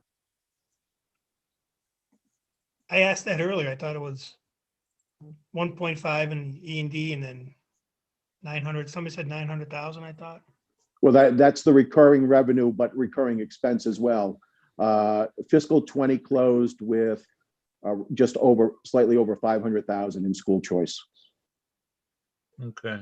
So excuse me, Mr. Chair, if I may, E&D is 1.5. Is there any other like stabilization fund that exists up there? Is it? No, again, the three pillars that we use are E&D, school choice, and circuit breaker. So based on that letter that we, Mr. Chair, if I may, I'm sorry. Certainly. If any budgetary line item has a surplus at the end of the year, it gets reverted to your E&D or your school choice or whatever other appropriate reserve account that you may have up there, because with that letter, with the 5% figure they mentioned, Dudley Charlton, to the best of my knowledge, I know Mr. Kamiani's on, has never returned money to the member communities, but we almost annually get money back from Bay Path, for example. So we never, any excess or any excess funds just reverts back to your E&D, or you have some way you can encumber it and carry it over to the next year. Is that correct? Yeah, the E&D is basically the undesignated fund balance that we have, essentially equivalent to the town's free cash. The reason that you may be receiving money from the local vocational school is because they may be over the 5%. If we were over the 5% that we had in reserve in that E&D account, we would be required to return those funds to the town. Can Mr. Kamiani just comment on that? Is that why we get money back from Bay Path? Because it exceeds the 5%? I'm going to reach back and see if I can find the most recent letter, which was probably part of the March 1st assessment. So if you give me a few minutes, we can find a source document. From my experience, that's exactly why you're getting money back, is because you're exceeding the limit that you can reserve in E&D. And to be clear, you can't take money that would be school choice and put it in E&D and vice versa. It's exactly what Mr. Matthews said. It's the It's the expenditure lines going into E&D. It's the only avenue for E&D, from my understanding. And my historical read is Dudley Charlton has never exceeded or never been at the percentage required to revert monies back to the community. Carmignani, you've got your hand up. Yes. We have a February 4th letter from Bay Path stating that the final state budget signed in December of 2020 has caused the minimum contribution levels to be reduced for all of our member towns. And it was the ratifying vote by the school committee on February 3rd. So a number that was worked into the budget made its way through. I think Superintendent LaMarche had mentioned that earlier in the meeting.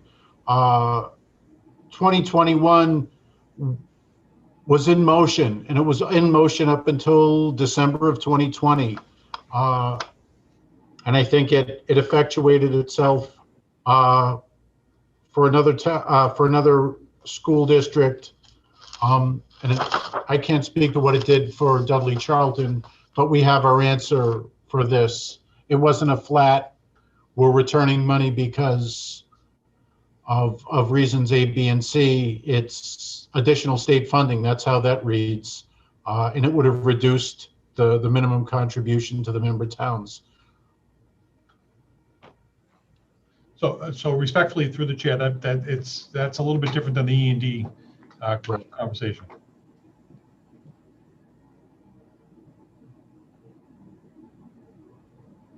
believe something similar had happened for Dudley back in the 2018 timeframe, but that's off the top of my head. And I know the dollars were small at that time.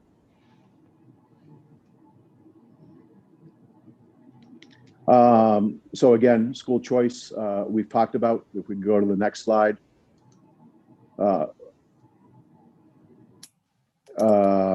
Again, it's important that we begin this discussion now with our member towns rather than waiting to a year where we cannot continue to support one or both of these district revenue sources, again, being E&D and/or school choice. A planned reduction in the usage of these items is prudent planning, even if it takes longer than 1 year to execute, and of course it would. A 5-year plan that the towns of Dudley, Charlton, and the district could agree upon to reduce our reliance on our own reserves would be an ideal solution from a fiscal planning perspective. Do we currently have any students attending an agricultural program that we are required to fund both their attendance and their transportation? I can answer that question. Okay. Dudley does not, as of this year, have any out-of-district agricultural students. Okay, thank you. And then the last slide here in terms of long-term outlook is for capital. Capital needs also need to be front and center for the district. The initial time frame for capital was originally thought to be 2018-19 time frame. At least that's the information I had when I started in 2015. That coincided with when our debt was coming off the books for the building works, for all the building work done around the turn of the century. The change in priority from a capital program to looking at an operational override did cause a little disruption because, you know, if this was the plan, well, that's how we're going to make plans. But we haven't certainly gone short of replacing anything that was critical or needed replacing. However, we do need to get capital planning, as Superintendent LaMarche had mentioned previously, in front of the communities to figure out the best path forward for funding those needs. So again, in summary and conclusion, fiscal 22, $52.5 million, up 2.86% or $1.46 million. For Dudley, again, a local assessment increase of $1,010,000 over fiscal 21, a number nobody is comfortable with. The assessment for Charlton is 1.143 million. Again, probably not a number that they feel comfortable about. Superintendent LaMarche, if you want to. Sure. Thank you, Mr. Matthew. And obviously we'll take questions, and we're also willing to come back as we continue to work through this. Tonight's, we have obviously our meeting right now. We meet Wednesday with school committee to continue to talk about and look for a vote on the FY22 budget, again, with everything we know up to that point. And then we look for a public hearing on March 24th. But let me try to wrap this up just a little bit. And I want to be clear, we didn't come in here this evening thinking we're bringing good news, number one. Number two, we didn't come in here thinking that we're going to get a full endorsement and say, you're done, move on. A COVID year has been a very complicated year for all of us. And the budgetary process is very similar. There's nothing uncomplicated about putting all of this together with what we know, with all of the requirements in a COVID world, all of the requirements to provide a comprehensive education to the best of our abilities in a COVID world, and plan for the future at the same time. And make it clear that we're not shooting for stability in a way that's status quo. We're shooting for stability in both financially, but also programmatically for our students. And we have a lot of work to do well beyond tonight. We have a ton of work to do well beyond tonight. We have incremental steps for increased in-person learning. We have the state regulatory changing to do the same thing for us or with us or against us, however you want to look at that. And that's the budgetary process as well. We started last year with all of the information we had, both us and the community of Dudley and the community of Charlton.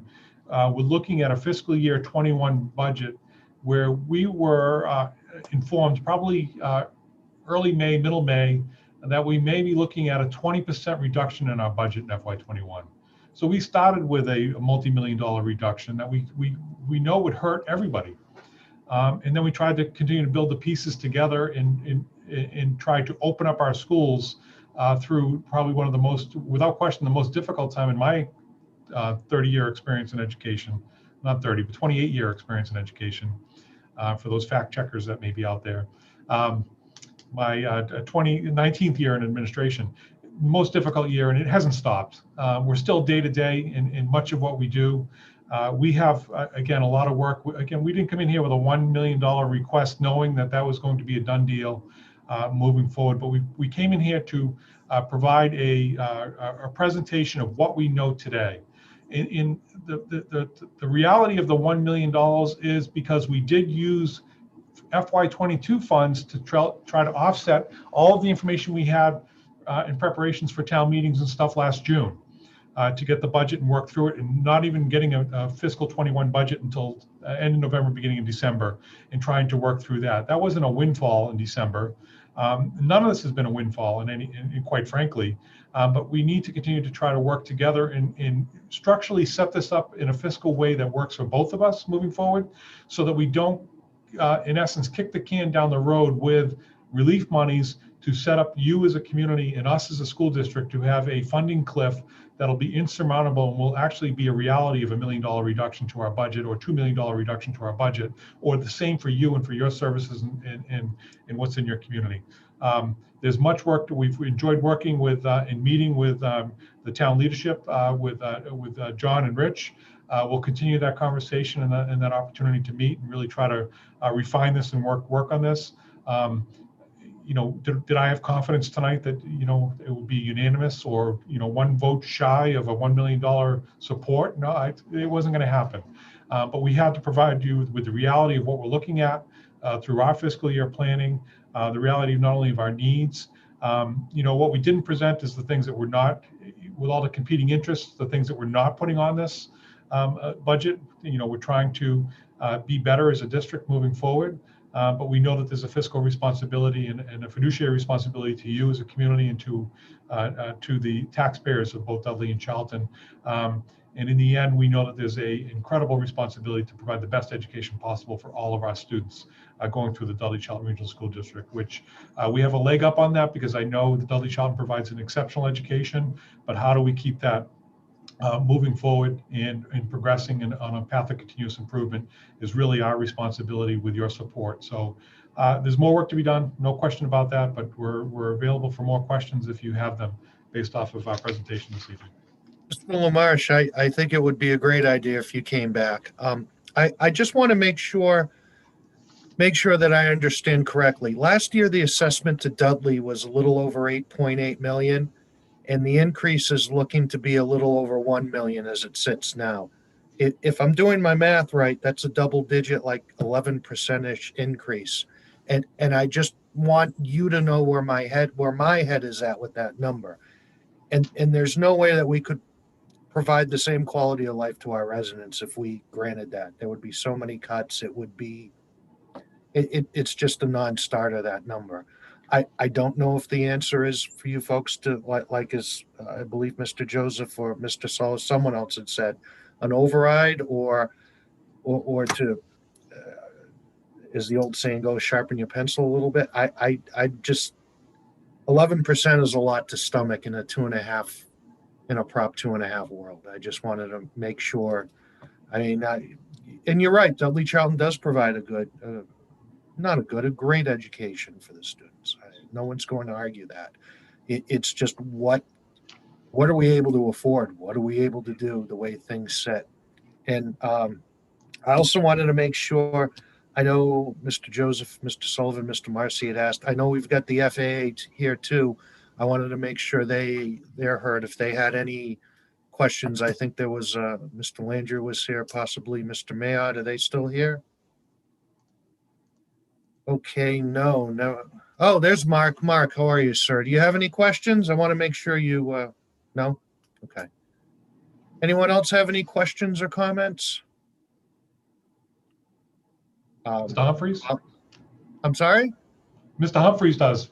Yes, he does. I see him there with his hand up. I have a comment. So I just want to say, great presentation. I am very glad as a student, as somebody who knows a lot of students, to hear mental health be brought up in the presentation and to hear the learning gap that has came with the different remote and hybrid models this year be brought up as a concern, because I know a lot of my fellow classmates, including myself, it's been difficult. We've persevered through it, but there have been difficulties with both keeping up with the learning in this new environment and with mental health in an environment where we're not at school from 7:30 to 2 o'clock every day anymore, and having to keep up with the learning at home and not have the same interactions with our peers. So I'm glad to hear that this budget is going to be focusing on or including having different adjustment counselors and working on addressing the concerns with the learning gap that might have been created because of the COVID pandemic. And I know there's going to have to be, I know this isn't easy, that there might have to be some increases. And I've heard throughout the discussion tonight how there's a lot of concerns regarding paying for the increases. But I do think it's very important that there is an emphasis on both helping our students learn during and after this pandemic and helping with the mental health problems that this may have caused for some of our students. Thank you. Thank you, Colin. Anything else? Well, Mr. LaMarche, Mr. Matthew, thank you very much for coming. Look forward to having you back soon. Sounds great. Thank you so much. Thank you, guys. Good luck with the rest of your agenda. Fun stuff. Next up, we have DMA Holdings update regarding Chase Mill build out and timeline, additional cultivation. Okay, DMA Holdings. We have, yes. Hello, Nicholas. How are you, sir? Hey, Mr. Chairman, thank you for having us tonight. We're here again just to give you a brief update of where things are and how we're progressing with this project. I really just want to turn it over to Joe Velatico and let him walk you through all the progress that's been made since we last came before you, and then answer any questions you guys have. Hi, gentlemen. How are you? Ladies, how's everybody doing tonight? Thank you for your time. I just wanted to give everybody a brief and quick update on where we're at. So we're roughly around 15 to 35 days out from breaking ground at 35 Chase Ave. We have a lot of work on our hands. We've had a lot of work on our hands the past year and a half. What is taking just a little longer on our side is a couple challenges at the mill, working with an older building, just going through all the engineering, architects, and getting through all the schematics and designs and layouts of the facility. We're coming to a close on that and finalizing all of our GMP pricing for our investors on the big facility. We're 100% forward. I don't know what has been out there in Dudley or the talks, but we're 100% moving forward with everything. We've been proactively working. I've been out there every single week for roughly the past 4 months, just moving forward and getting everything done. We will start on the retail side and the retail facility first. I will then move operations to the cultivation and manufacturing at the same time. And it'll roughly take us around 4 months to get the retail up to 5 months. Just depending on a couple of things, weather permitting as well. So yeah, we're making a massive amount of progress on it, and we are pretty much done with all the designs. We are pretty much done with all the retail designs, the cultivation designs, the manufacturing designs. Just finalizing some of the final schematics of that and the final layouts and just some flows that will work better for us. So the timeline on all of the cultivation roughly will be around 2 months after we start the retail operation in Dudley. So we're looking probably roughly around 4 months, 3.5, 4 months out from in ground on that. We're going to focus on getting the retail up and going, start creating revenue. We are funded on all sides, so we will start with that. But there's just some special requirements that we have from investors, and also just some steps that we have to take that just take a little longer. So that's really the update and where we are. I just wanted you guys to have a full vision of us moving forward and how we're moving forward. But yeah, I just wanted to give a full update.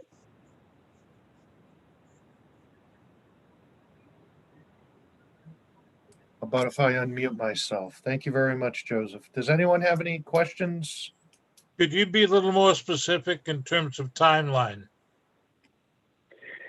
Yeah, so timeline, we'll probably break ground April 1st we'll start the dispensary. Like I said, that'll take around, let's just call it 4 to 6 months. Build outs and all. So roughly 4 to 6 months there. And then we'll roughly start around the end of June on the cultivation. And that roughly takes around 15 months to finalize the full cultivation. But in the meantime, we'll be fully operating out of the retail, creating really good revenue stream out of there as we're building out the cultivation and the manufacturing. Thank you for that. Yeah, absolutely. So, Mr. Chair. And guys, just understand, this is a very sophisticated process, and everything is done very specifically, and it's not like really any other construction. And the cost of doing this is definitely more expensive than a lot of other construction jobs that you would do out there. You kind of compare it to like life science buildings. You know, that's really what it's built inside. So there's just a lot that goes behind it with all the flow of the product and all the IPM and the cross-contamination and everything that can happen. So just really making sure that none of that does happen. It just, you know, takes a little longer to go through the process, but we are 100% trying to streamline this as fast as possible. And if I could just add to what Joe said, like he said before, he is up here on on a weekly basis, so he is flying back and forth from Florida, but he has had meetings with many members of the town. We did have a couple things go before the Conservation Committee, and he has sat down and walked through the building with the building inspector, so all those things are working. I know that his group actually went to the town hall maybe a week or so ago to get all the old schematics out so that you could see how the buildings were built out. So while there might not be much that is visually going on, there's a lot going on behind the scenes, just so that the board knows and the town does know there's a lot happening that maybe is not just so out there for everyone to visualize. Thank you. Yeah, and to add to that, everybody at the town has been more than helpful, and it's made everything really easy for us to work and get what we've needed from them and to get things done. So I appreciate that from everybody. Yeah, Mr. Chair, Yes, certainly. I just want to thank Attorney Adamopoulos and Mr. Valadico for coming in, because that has been the undercurrent, if that's the right word, in town. People pointing and saying, nothing even going on there. And you try to explain to them that these things don't happen overnight. I appreciate DMA coming in tonight.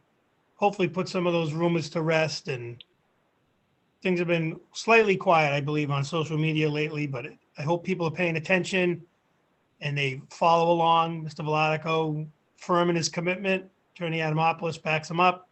The town's working with him hand in hand, glove in glove. They've been through the state process.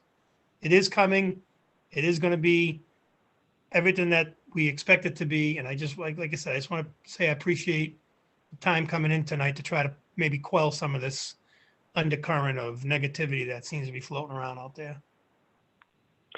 Yeah, no, absolutely. And listen, I've just had a 9-month-old son, so I'm not going to spend every single week away from them if we're not making progress. And I would challenge anybody to come and spend a day in my shoes when I'm in town, and they would see the progress that we make. But listen, we have nothing but the best intentions. We're 100% moving forward, and we're getting very close to breaking ground. So we're excited about it, and we're excited to bring this to a town. Like I said, I grew up in Webster, so Dudley Webster, it's all my hometown. So to be able to come back and do this and bring to the town is, it makes me really happy.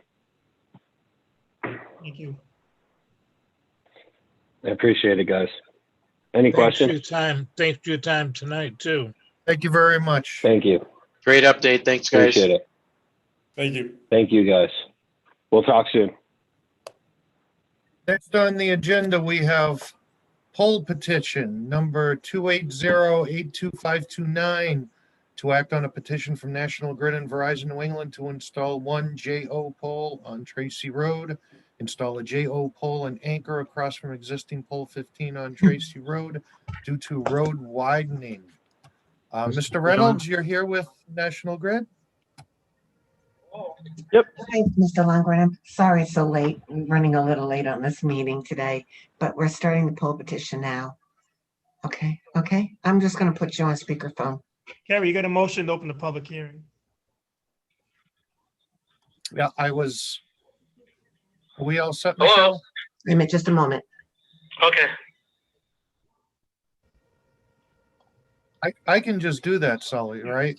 We don't need to vote on Yeah, that. declare that it's open. Okay. All right, it is 8:24 PM and I will open the public hearing for the poll petition. We've got everyone we need, Michelle? You're muted, Michelle. I have someone on my phone who would like to speak during the poll petition. Okay, great. We'll start with Mr. Reynolds. You're from National Grid, sir? Yep. So this is just I believe you're widening the road. And it's just, we no longer do supports into trees, as, during storms, they tend to crack and break. So this is just to secure the end of a primary line, which is high voltage. I believe it's 13.2 kilovolts. and it's basically just to add a pole for support for a de-energized pole to support the energized line there.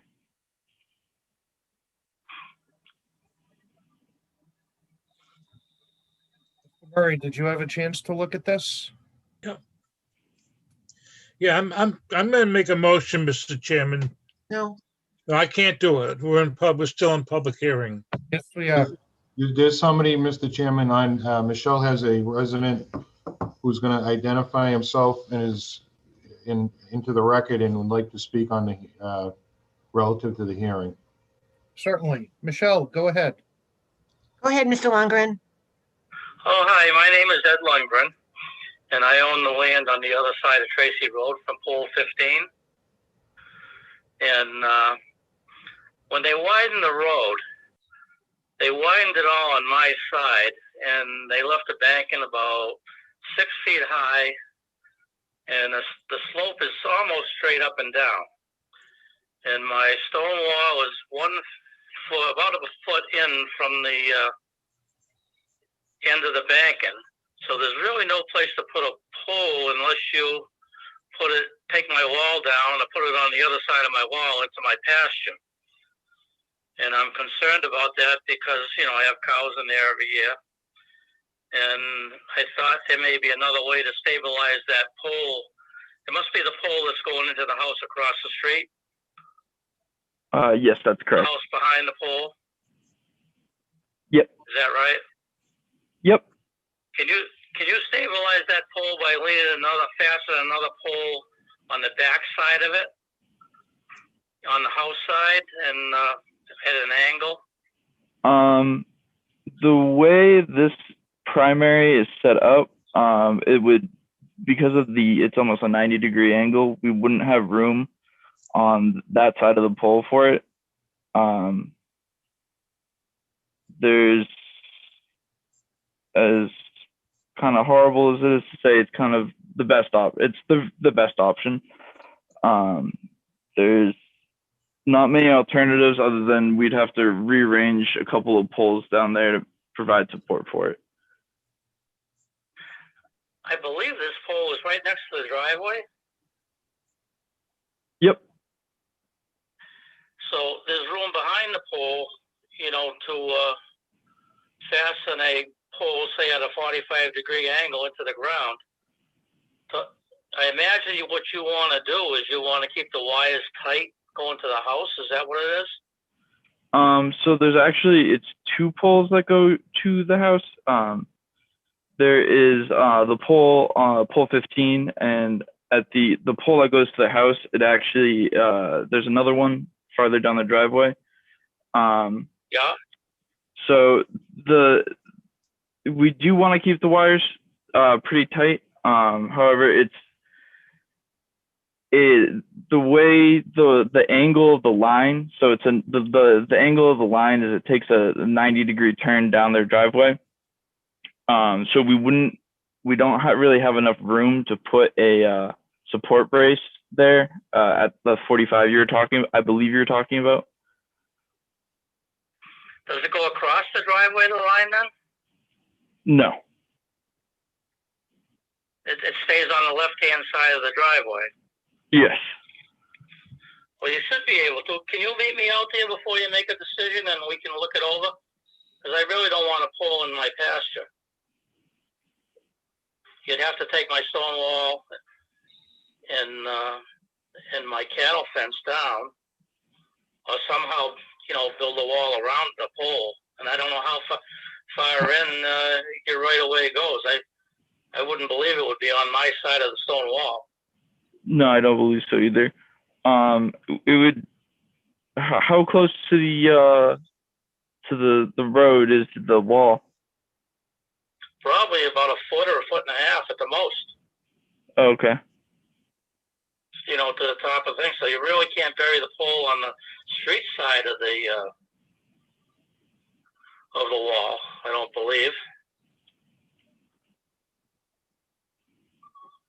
So what I'd like to have you do is just meet me out there and we can go over it and see if we can find a good solution. Okay. Mr. Chairman, Sullivan.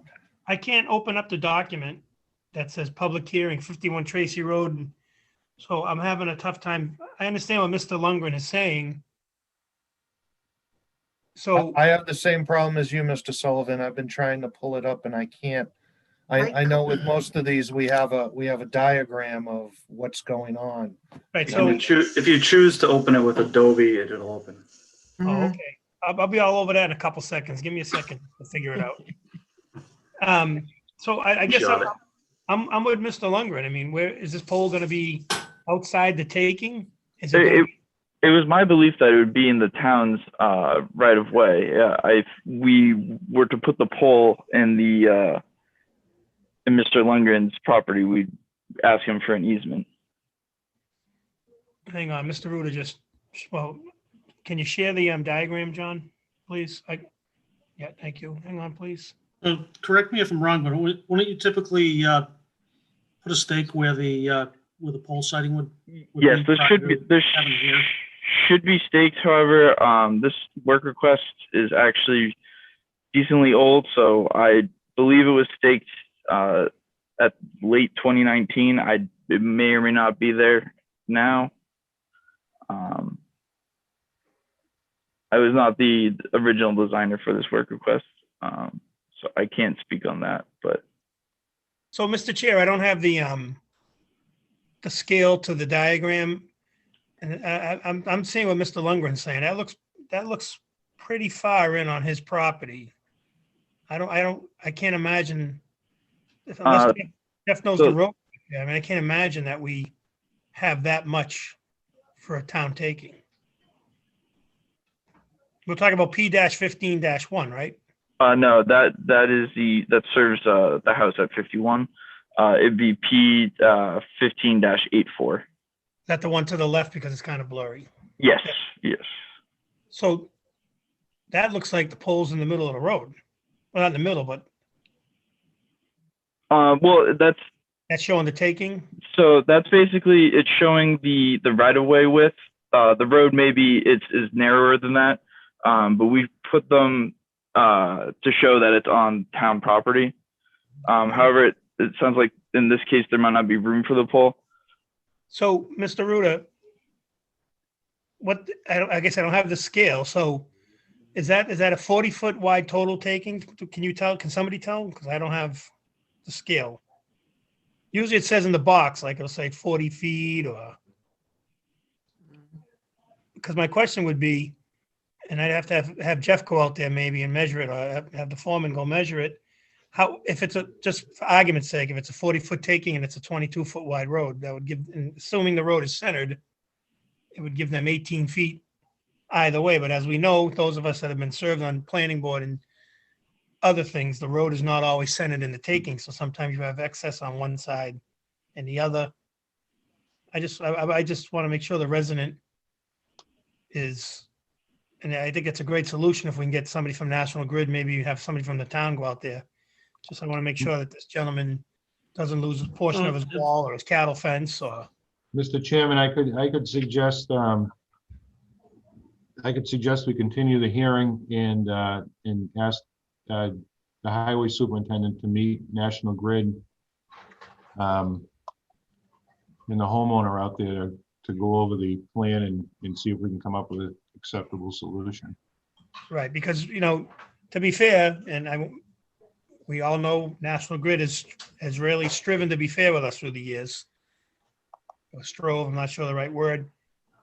I don't want to see them do something because they can, if we can come up with a better solution because it's better for the resident or the property owner. I agree. Mr. Chairman. That's Mr. Marcy. Yeah, we've had a few, I agree with Mr. Sullivan. We've had several examples over the last couple of years where we've done exactly this, gone out there and tried to find the right solution. And I would like to see that happen. Everybody work together. Sounds great to me. So we should continue this till the next meeting or the meeting after that? Well, is there any more to the presentation or any other questions, Mr. Lundgren or anybody? I mean, if this is the only issue, then I agree with the administrator. We probably should continue it. Yeah, agreed. And Mr. Chair, maybe not apropos at this time, have Highway Superintendent take a look at the issue that Mr. Lundgren talked about the widening of the road created that drop, the straight up and down. I call it a drop off for the one. Am I correct, Mr. Lundgren? Is that what you were saying earlier? Because of the Yes. widening of the road. So we should probably have Jeff take a look at that. And if it's an issue we cause, we should mitigate what's left. Sure, I can take a look at that. Perfect. So, Mr. Chairman, if it's acceptable to the board, Michelle can give Mr. Lundgren, actually, Michelle can provide Jeff with Mr. Lundgren's contact information, and we'll try to make have a meeting with National Grid and Mr. Lundgren and Jeff very soon. We'll shoot for the next meeting if that's possible. Yeah, it would be helpful if National Grid could simply stake where the pole's intended to go, and then I assume there's some sort of a guy wire that has to come from the jack pole and cite where that may be, or kind of gauge. I'm sure he may not know exactly where that would wind up, but could gauge where that is prior to meeting. Yep.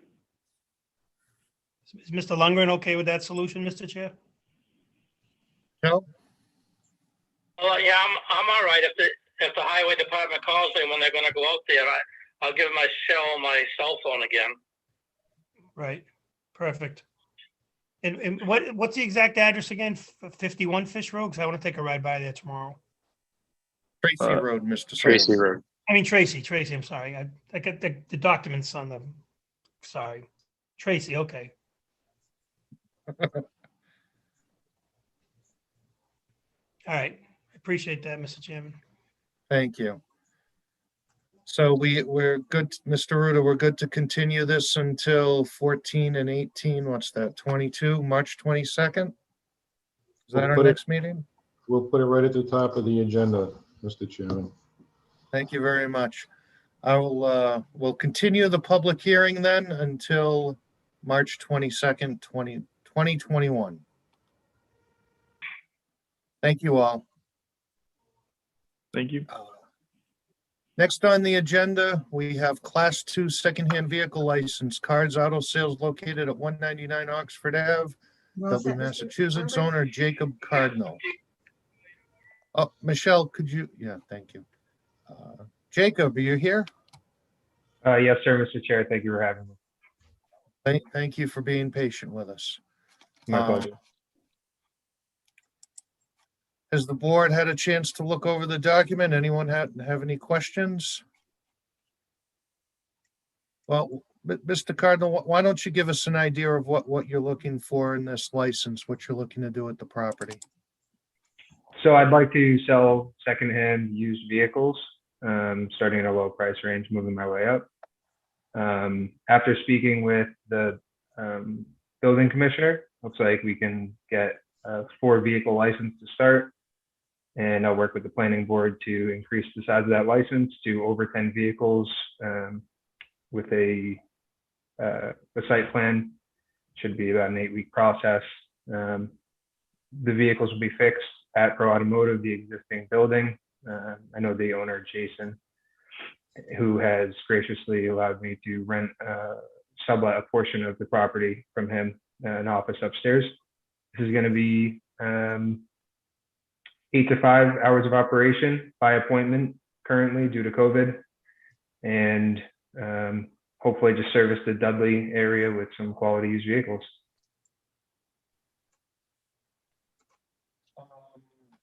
Site plan, I don't see one with this. Do we have one of those? We do not have one at the moment. I'll be working with the planning board in the future to get that site plan reviewed. Mr. Chair, do we have the approval letter from Nelson? Is it not in that? Is not in the packet email? Is it in a separate email? See it either. Do we have that? Hi, Michelle. I apologize. We had a problem with our scanner, so I wasn't able to scan all the information to you. But I do have it here. Let me see. He filed for the application for a Class 2 license. I sent a letter over to Nelson Burlingame, who said that he can have a maximum of 4 vehicles on that property until he gets a site plan review. So we're working with that initially. He's going to have four vehicles on that property. Along with that, we received a bond, was submitted. So he's all set with the bond for $25,000. And he's got a letter from the owner of the property, Eric Gulkin, who he gave him permission to do this as well, because I believe Pro Automotive rents from him. And his query check came back very good, and that's it. So, Mr. Chair, in the absence of a schematic or any kind of site plan, I'm not comfortable pushing forward because I would like to have that document so we can have it in the record. Unless Michelle can hold it up to the camera, we can all kind of look. He did submit a plan. Again, I wish I could have scanned it. It's going to be, if you drive into Pro Automotive, it's in the back right corner. It's let's see. Can you hold it up to the camera, Michelle? Do you have it in front of you?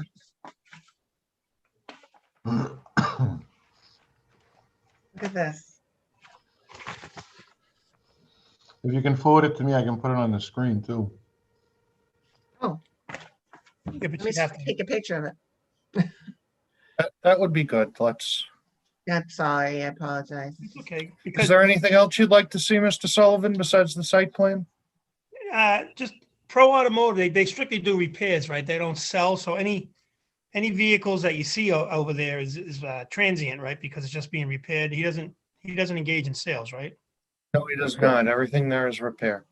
So I utmost confidence in Nelson. If Nelson says they got room for 4 on the side, I think anything over that obviously would require that site plan review. And I just Do we also have a letter from the owner of Pro Automotive granting permission for this gentleman to park 4 vehicles on the property, and where, based on Nelson's diagram? I'm not comfortable voting on this the way it is. I'd like to see the diagram. I'd like to see the owner grant permission to Jacob to do this. To do so takes him off the hook in terms of insurance, the owner of Pro Automotive. Right now, it's just still a little sloppy. we have a letter, right? We do have a letter. We have a letter from Pro Automotive rents from a company, owner by Eric Gulkin owns this property. And Jason Russo, who owns Pro Automotive, rents from him. So we do have a letter from the owner. Do we have that in our packet at all? I wish I did. I'm sorry, did not get scanned in. We're having issues today and yesterday. Okay, we've got a.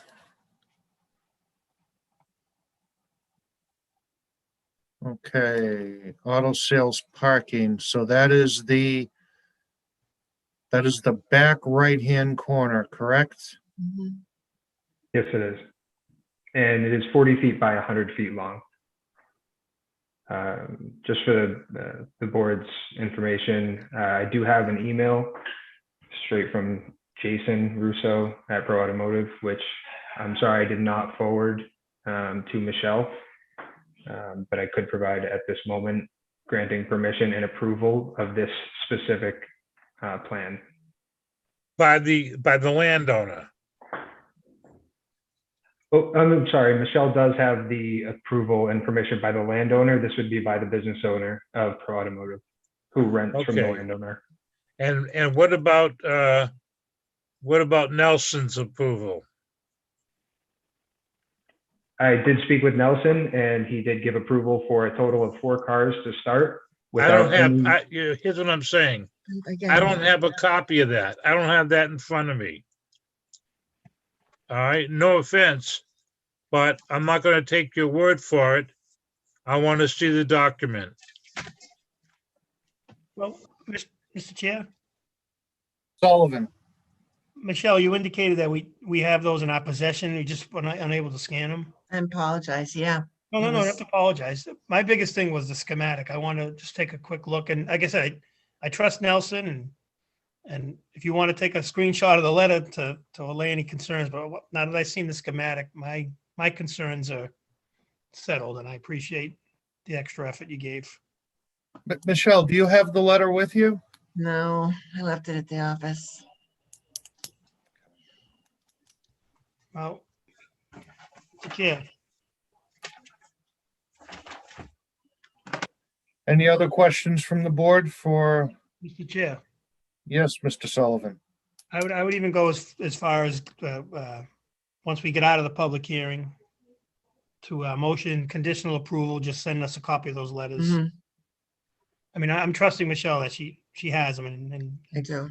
we said COVID 1,000 times tonight. In this COVID environment, it's not expected that Michelle or the administrator or anybody would have a complete file in front of them at their home.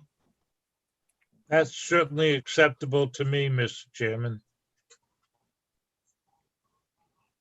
Johnson, were you saying something? It appears we've lost Mr. Marcy. Nobody even noticed. He had a little technology issue, Mr. Chairman. He just sent me a message. I have no other questions. Well, I guess I'm knowing, Mr. Sullivan, I noticed. Well, you have to notice. You're in charge. Right. All right. So I will close the public hearing at 8:47 PM. What's the board's pleasure? Mr. Chair, motion to grant the request for Jason Cardinal. Hang on, I'm getting back to the agenda so I can make sure I say it right. DBA Cards Auto Sales. DBA Cards Auto Sales, conditional just upon the Board of Selectmen acknowledging receipt of the building inspector's letter granting the approval for the 4 cars. Second. Yeah, I would just add in the addresses at 199 Oxford Ave in Dudley. If that's okay with the mover. Yeah, that's fine. Okay with the seconder? Yes. Excellent.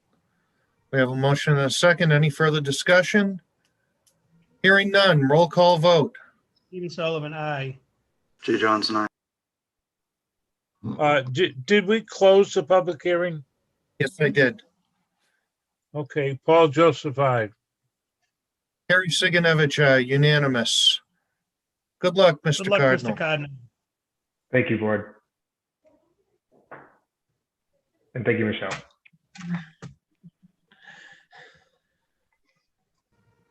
Okay, next on the agenda, we have board members' comments. Mr. Joseph, Nothing. Mr. Sullivan, Yeah, thank you, Mr. Chair. Just quick thank you to the Dudley Regional Charlton School District coming before us tonight. It's always a pleasure to have them in there. Just want to echo everything that was said. We all know it's the first number and it always moves, but it's a sobering number because everything they talked about when it comes to COVID impact, obviously not students, but safety and buildings and facilities, we face the same thing on the town side. And I just, like I said during the presentation, I just want to emphasize it again. We had to basically gut the town side for a number of months. Well over 75% of our staff was furloughed and or laid off. We had people not come back. We helped them with CARES Act money. It's a crazy world, but it's not that number was not sustainable, and I'm sure we'll get somewhere more comfortable, more palatable. And I just want to tell everyone, continue to be safe. The numbers are trending well. Vaccinations are up. A lot of people have gotten the first shot. A lot of people moving into the second shot. Please be safe.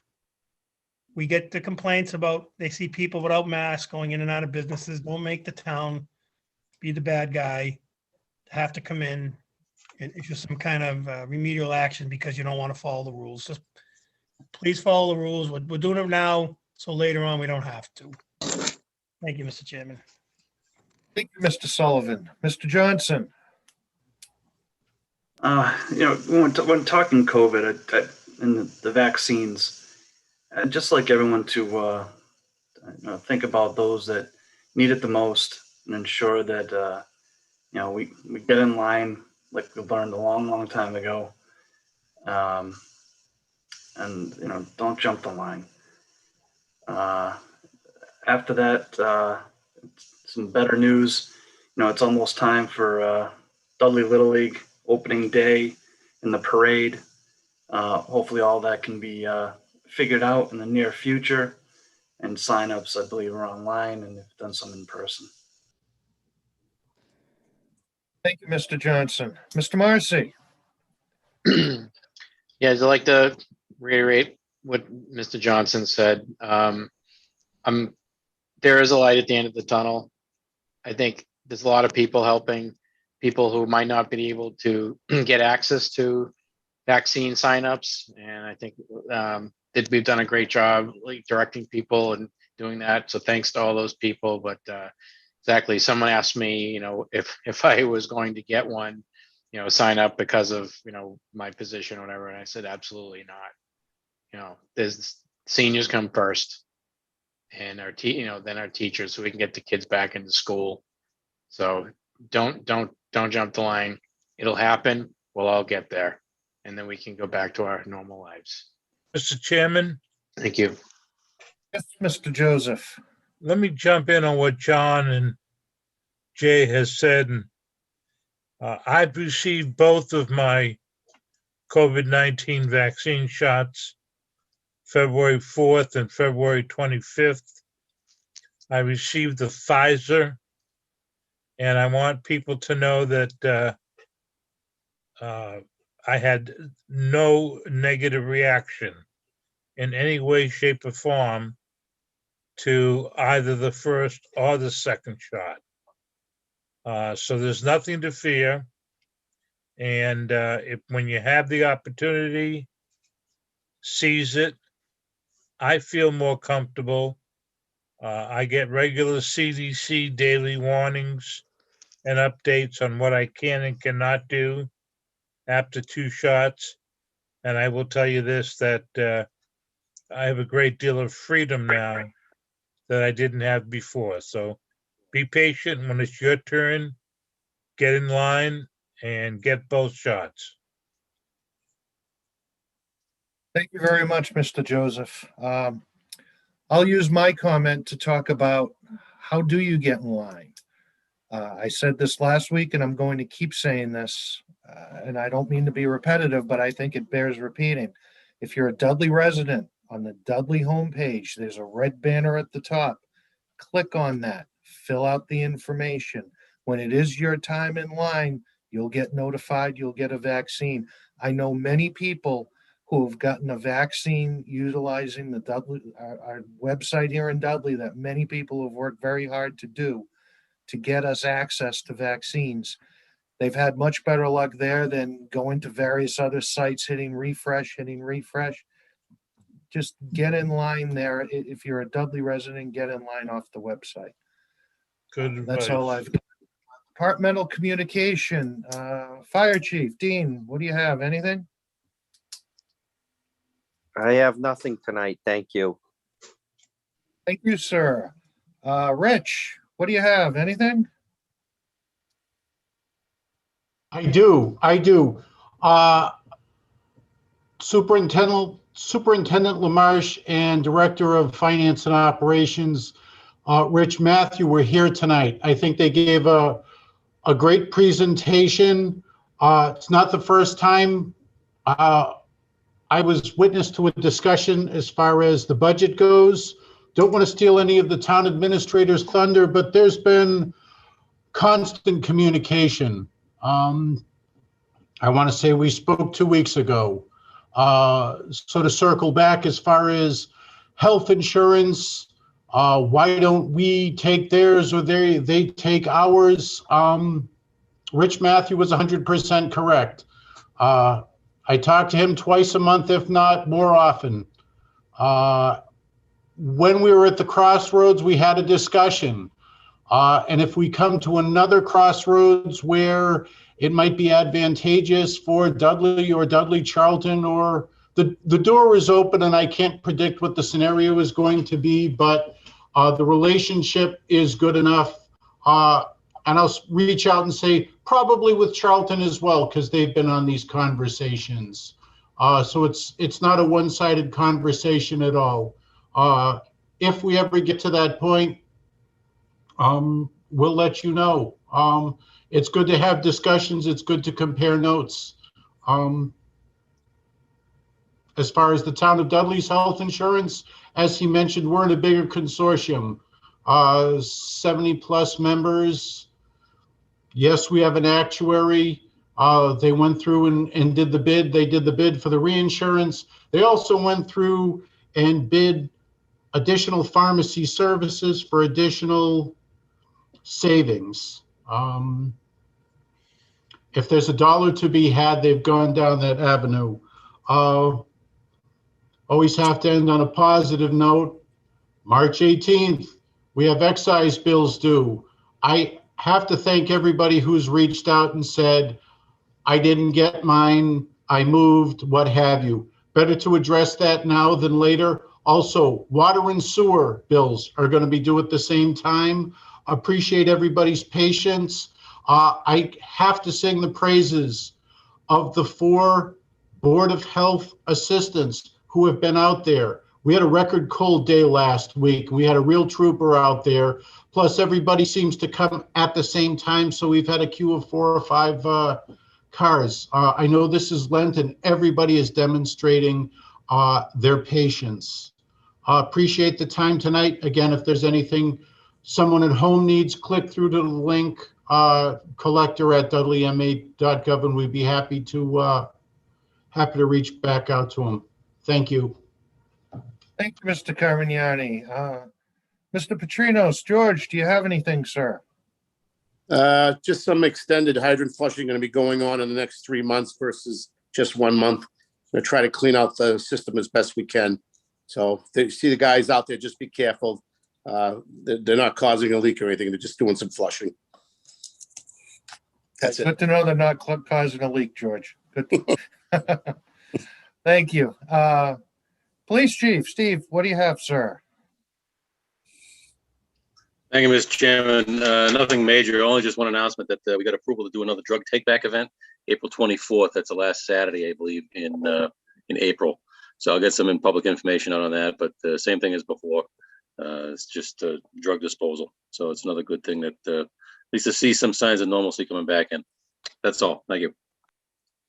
It's good to see normalcy. Next up, we have the student representative, Colin. How are you tonight, sir? I mean, you forgot the highway superintendent. Oh, I did. I'm sorry. Mr. Murray, how are you this evening? Not too bad. How are you? Good. Thought I went through the whole list. That wasn't intentional. I apologize. That's okay. So just a brief update. We have crews out that are doing sidewalk and street sweeping and doing some basin cleaning and also mowing on some of the shoulders of the roadways, but working towards getting cleaned up for the spring. That's about it. Thank you very much, Jeff. Good to hear. Mr. Ruda, do you have anything? Just briefly, Mr. Chairman, I just want to make it clear and publicly announce that the nomination papers have become available today. This information is currently posted both on Facebook and on the town website. It goes through the process of obtaining your nomination papers. It gives some helpful suggestions, and it clearly specifies to call the town clerk's office and make an appointment and come in and get your papers. So this information is available. I'm publicly announcing it now. It's on the Facebook page. It's on the town website. And it gives not only information about the officers to be elected, but it gives us information about how to obtain nomination papers and some helpful suggestions about obtaining signatures. So I appreciate it, Mr. Chairman. Thank you, Mr. Ruda. And once again, when can people begin taking papers out? Today was the first day, Mr. Chairman. Today, March 8th. Okay, I just wanted to make sure the folks out there knew. Okay, scanning over again. Looks like we have everyone. Now it's your turn, Colin. How are you this evening, sir? I'm good. So I just want to start tonight by saying that this Friday marks the 1-year anniversary since our schools first shut down because of COVID. It has not been an easy year, but our students, our staff, and our families in the community have done a great job just adapting to all the changes. And I want to thank everyone who has helped, like, to make this year run as smoothly as possible. And to the whole school community for being flexible and for working to make the quality of our students' education and school experience the best it can possibly be. So we will be going forward with entering into hybrid Model C on March 15th. Just a reminder that hybrid Model C will have all students in person every morning, Monday through Friday, while students will be logged on to class remotely in the afternoon on Monday, Tuesday, Thursday, and Friday. I do have some good news to report. The first is that teachers will have access to the vaccine starting March 11th, per the order of Governor Baker. And the second is that the number of COVID cases in our school has been very low. Our COVID-19 dashboard reported that in the past 2 weeks, we had only one new COVID case and 6 new quarantines at Shepherd Hill, which is a very low number and very encouraging. I'm going to be spending the majority of my time this evening talking about Model C, as it is an issue that much of our school community is currently concerned about. I believe that so long as we follow the safety guidelines given to us by local, state, and national health officials, we can safely transition into Model C. Being in the classroom more will enhance the quality of students' education and will be beneficial for the mental health of our students. I know as a student that working from home can be very difficult, as it is harder to participate in classes and ask questions, and it can be wearing on the mental health to miss out on social interactions that come with going into school. I am looking forward to having the opportunity to be in school more, and I believe that if everyone does their part and follows the guidelines, we can do so safely. There have been some students and teachers who have voiced their concerns. I do understand them, and I do believe that they should be heard, which is why I'm about to provide a few anonymous student feedback that I have received. However, I believe that going into Model C will overall benefit the Shepherd Hill community. And with lower case numbers and upcoming teacher vaccinations, I believe that it can be done safely. I do have some anonymous feedback that various members of the student body have shared with me. There is currently a large variety of opinions regarding the next step. Chairman? Mr. Chairman, I'm sorry, Colin, to interrupt you, but there's a policy that on the board that we don't read anything that was submitted anonymously. You didn't know that. And, you know, we'd be happy to take, if you want to forward it to us, I'm sure the board would be happy to take a look at it. Okay. But that's just a general policy, so we don't want to just run afoul of it. All right, I'll skip over that section. And we realize you didn't know that, so I apologize for Okay. Yeah, I did not know that. All right, so I have a few other updates. The first is on sports. The football and volleyball teams have begun their modified season, and the track season will be starting on March 15th. I'm glad to see our athletes back on the fields, as I believe school athletics are important to the health and well-being of many of our students, especially under the current circumstances. A Better Hill held their second meeting a few weeks ago, and at the meeting, the students and teachers had an in-depth discussion regarding much-needed changes to the dress code and to our school's curriculum. A Better Hill has also begun planning to paint more inclusive paintings in our school hallways to replace the old and outdated ones that we currently have. I I believe this is hugely important that students and teachers work together on much needed changes at Shepherd Hill, and I am glad to see this is finally happening, and I am very proud of all the students and teachers who are involved. Lastly, there are currently events being planned for the remainder of the year. However, for the seniors, as the plans have not been released yet, I will wait to speak about these until a later meeting. And just thank you for letting me know about that policy. I was unaware of it, but I was able to adapt accordingly. And thank you, everyone, and have a great night. Thank you, Colin. Nice job, Colin. Thanks. That was my hesitation in interrupting you. I didn't want to throw you off your stride, but good job. Be a hurdler on the track team. All right, next up we have the adjournment. Mr. Chairman, Yes, Mr. Paul. I would like to move that we adjourn. Second. Mr. Chair, one last comment. I'm sorry? One last comment. Go ahead, Mr. Sullivan. Paul, good to see you back. It's been a couple meetings since we had you with us. Good to have you back. Nice to be back, believe me. Thank you, Sully. Go ahead, Mr. Sullivan. Thank you. Okay, we have a motion and a second roll call vote. Paul Joseph, aye. John Marcy, aye. Steve Sullivan, aye.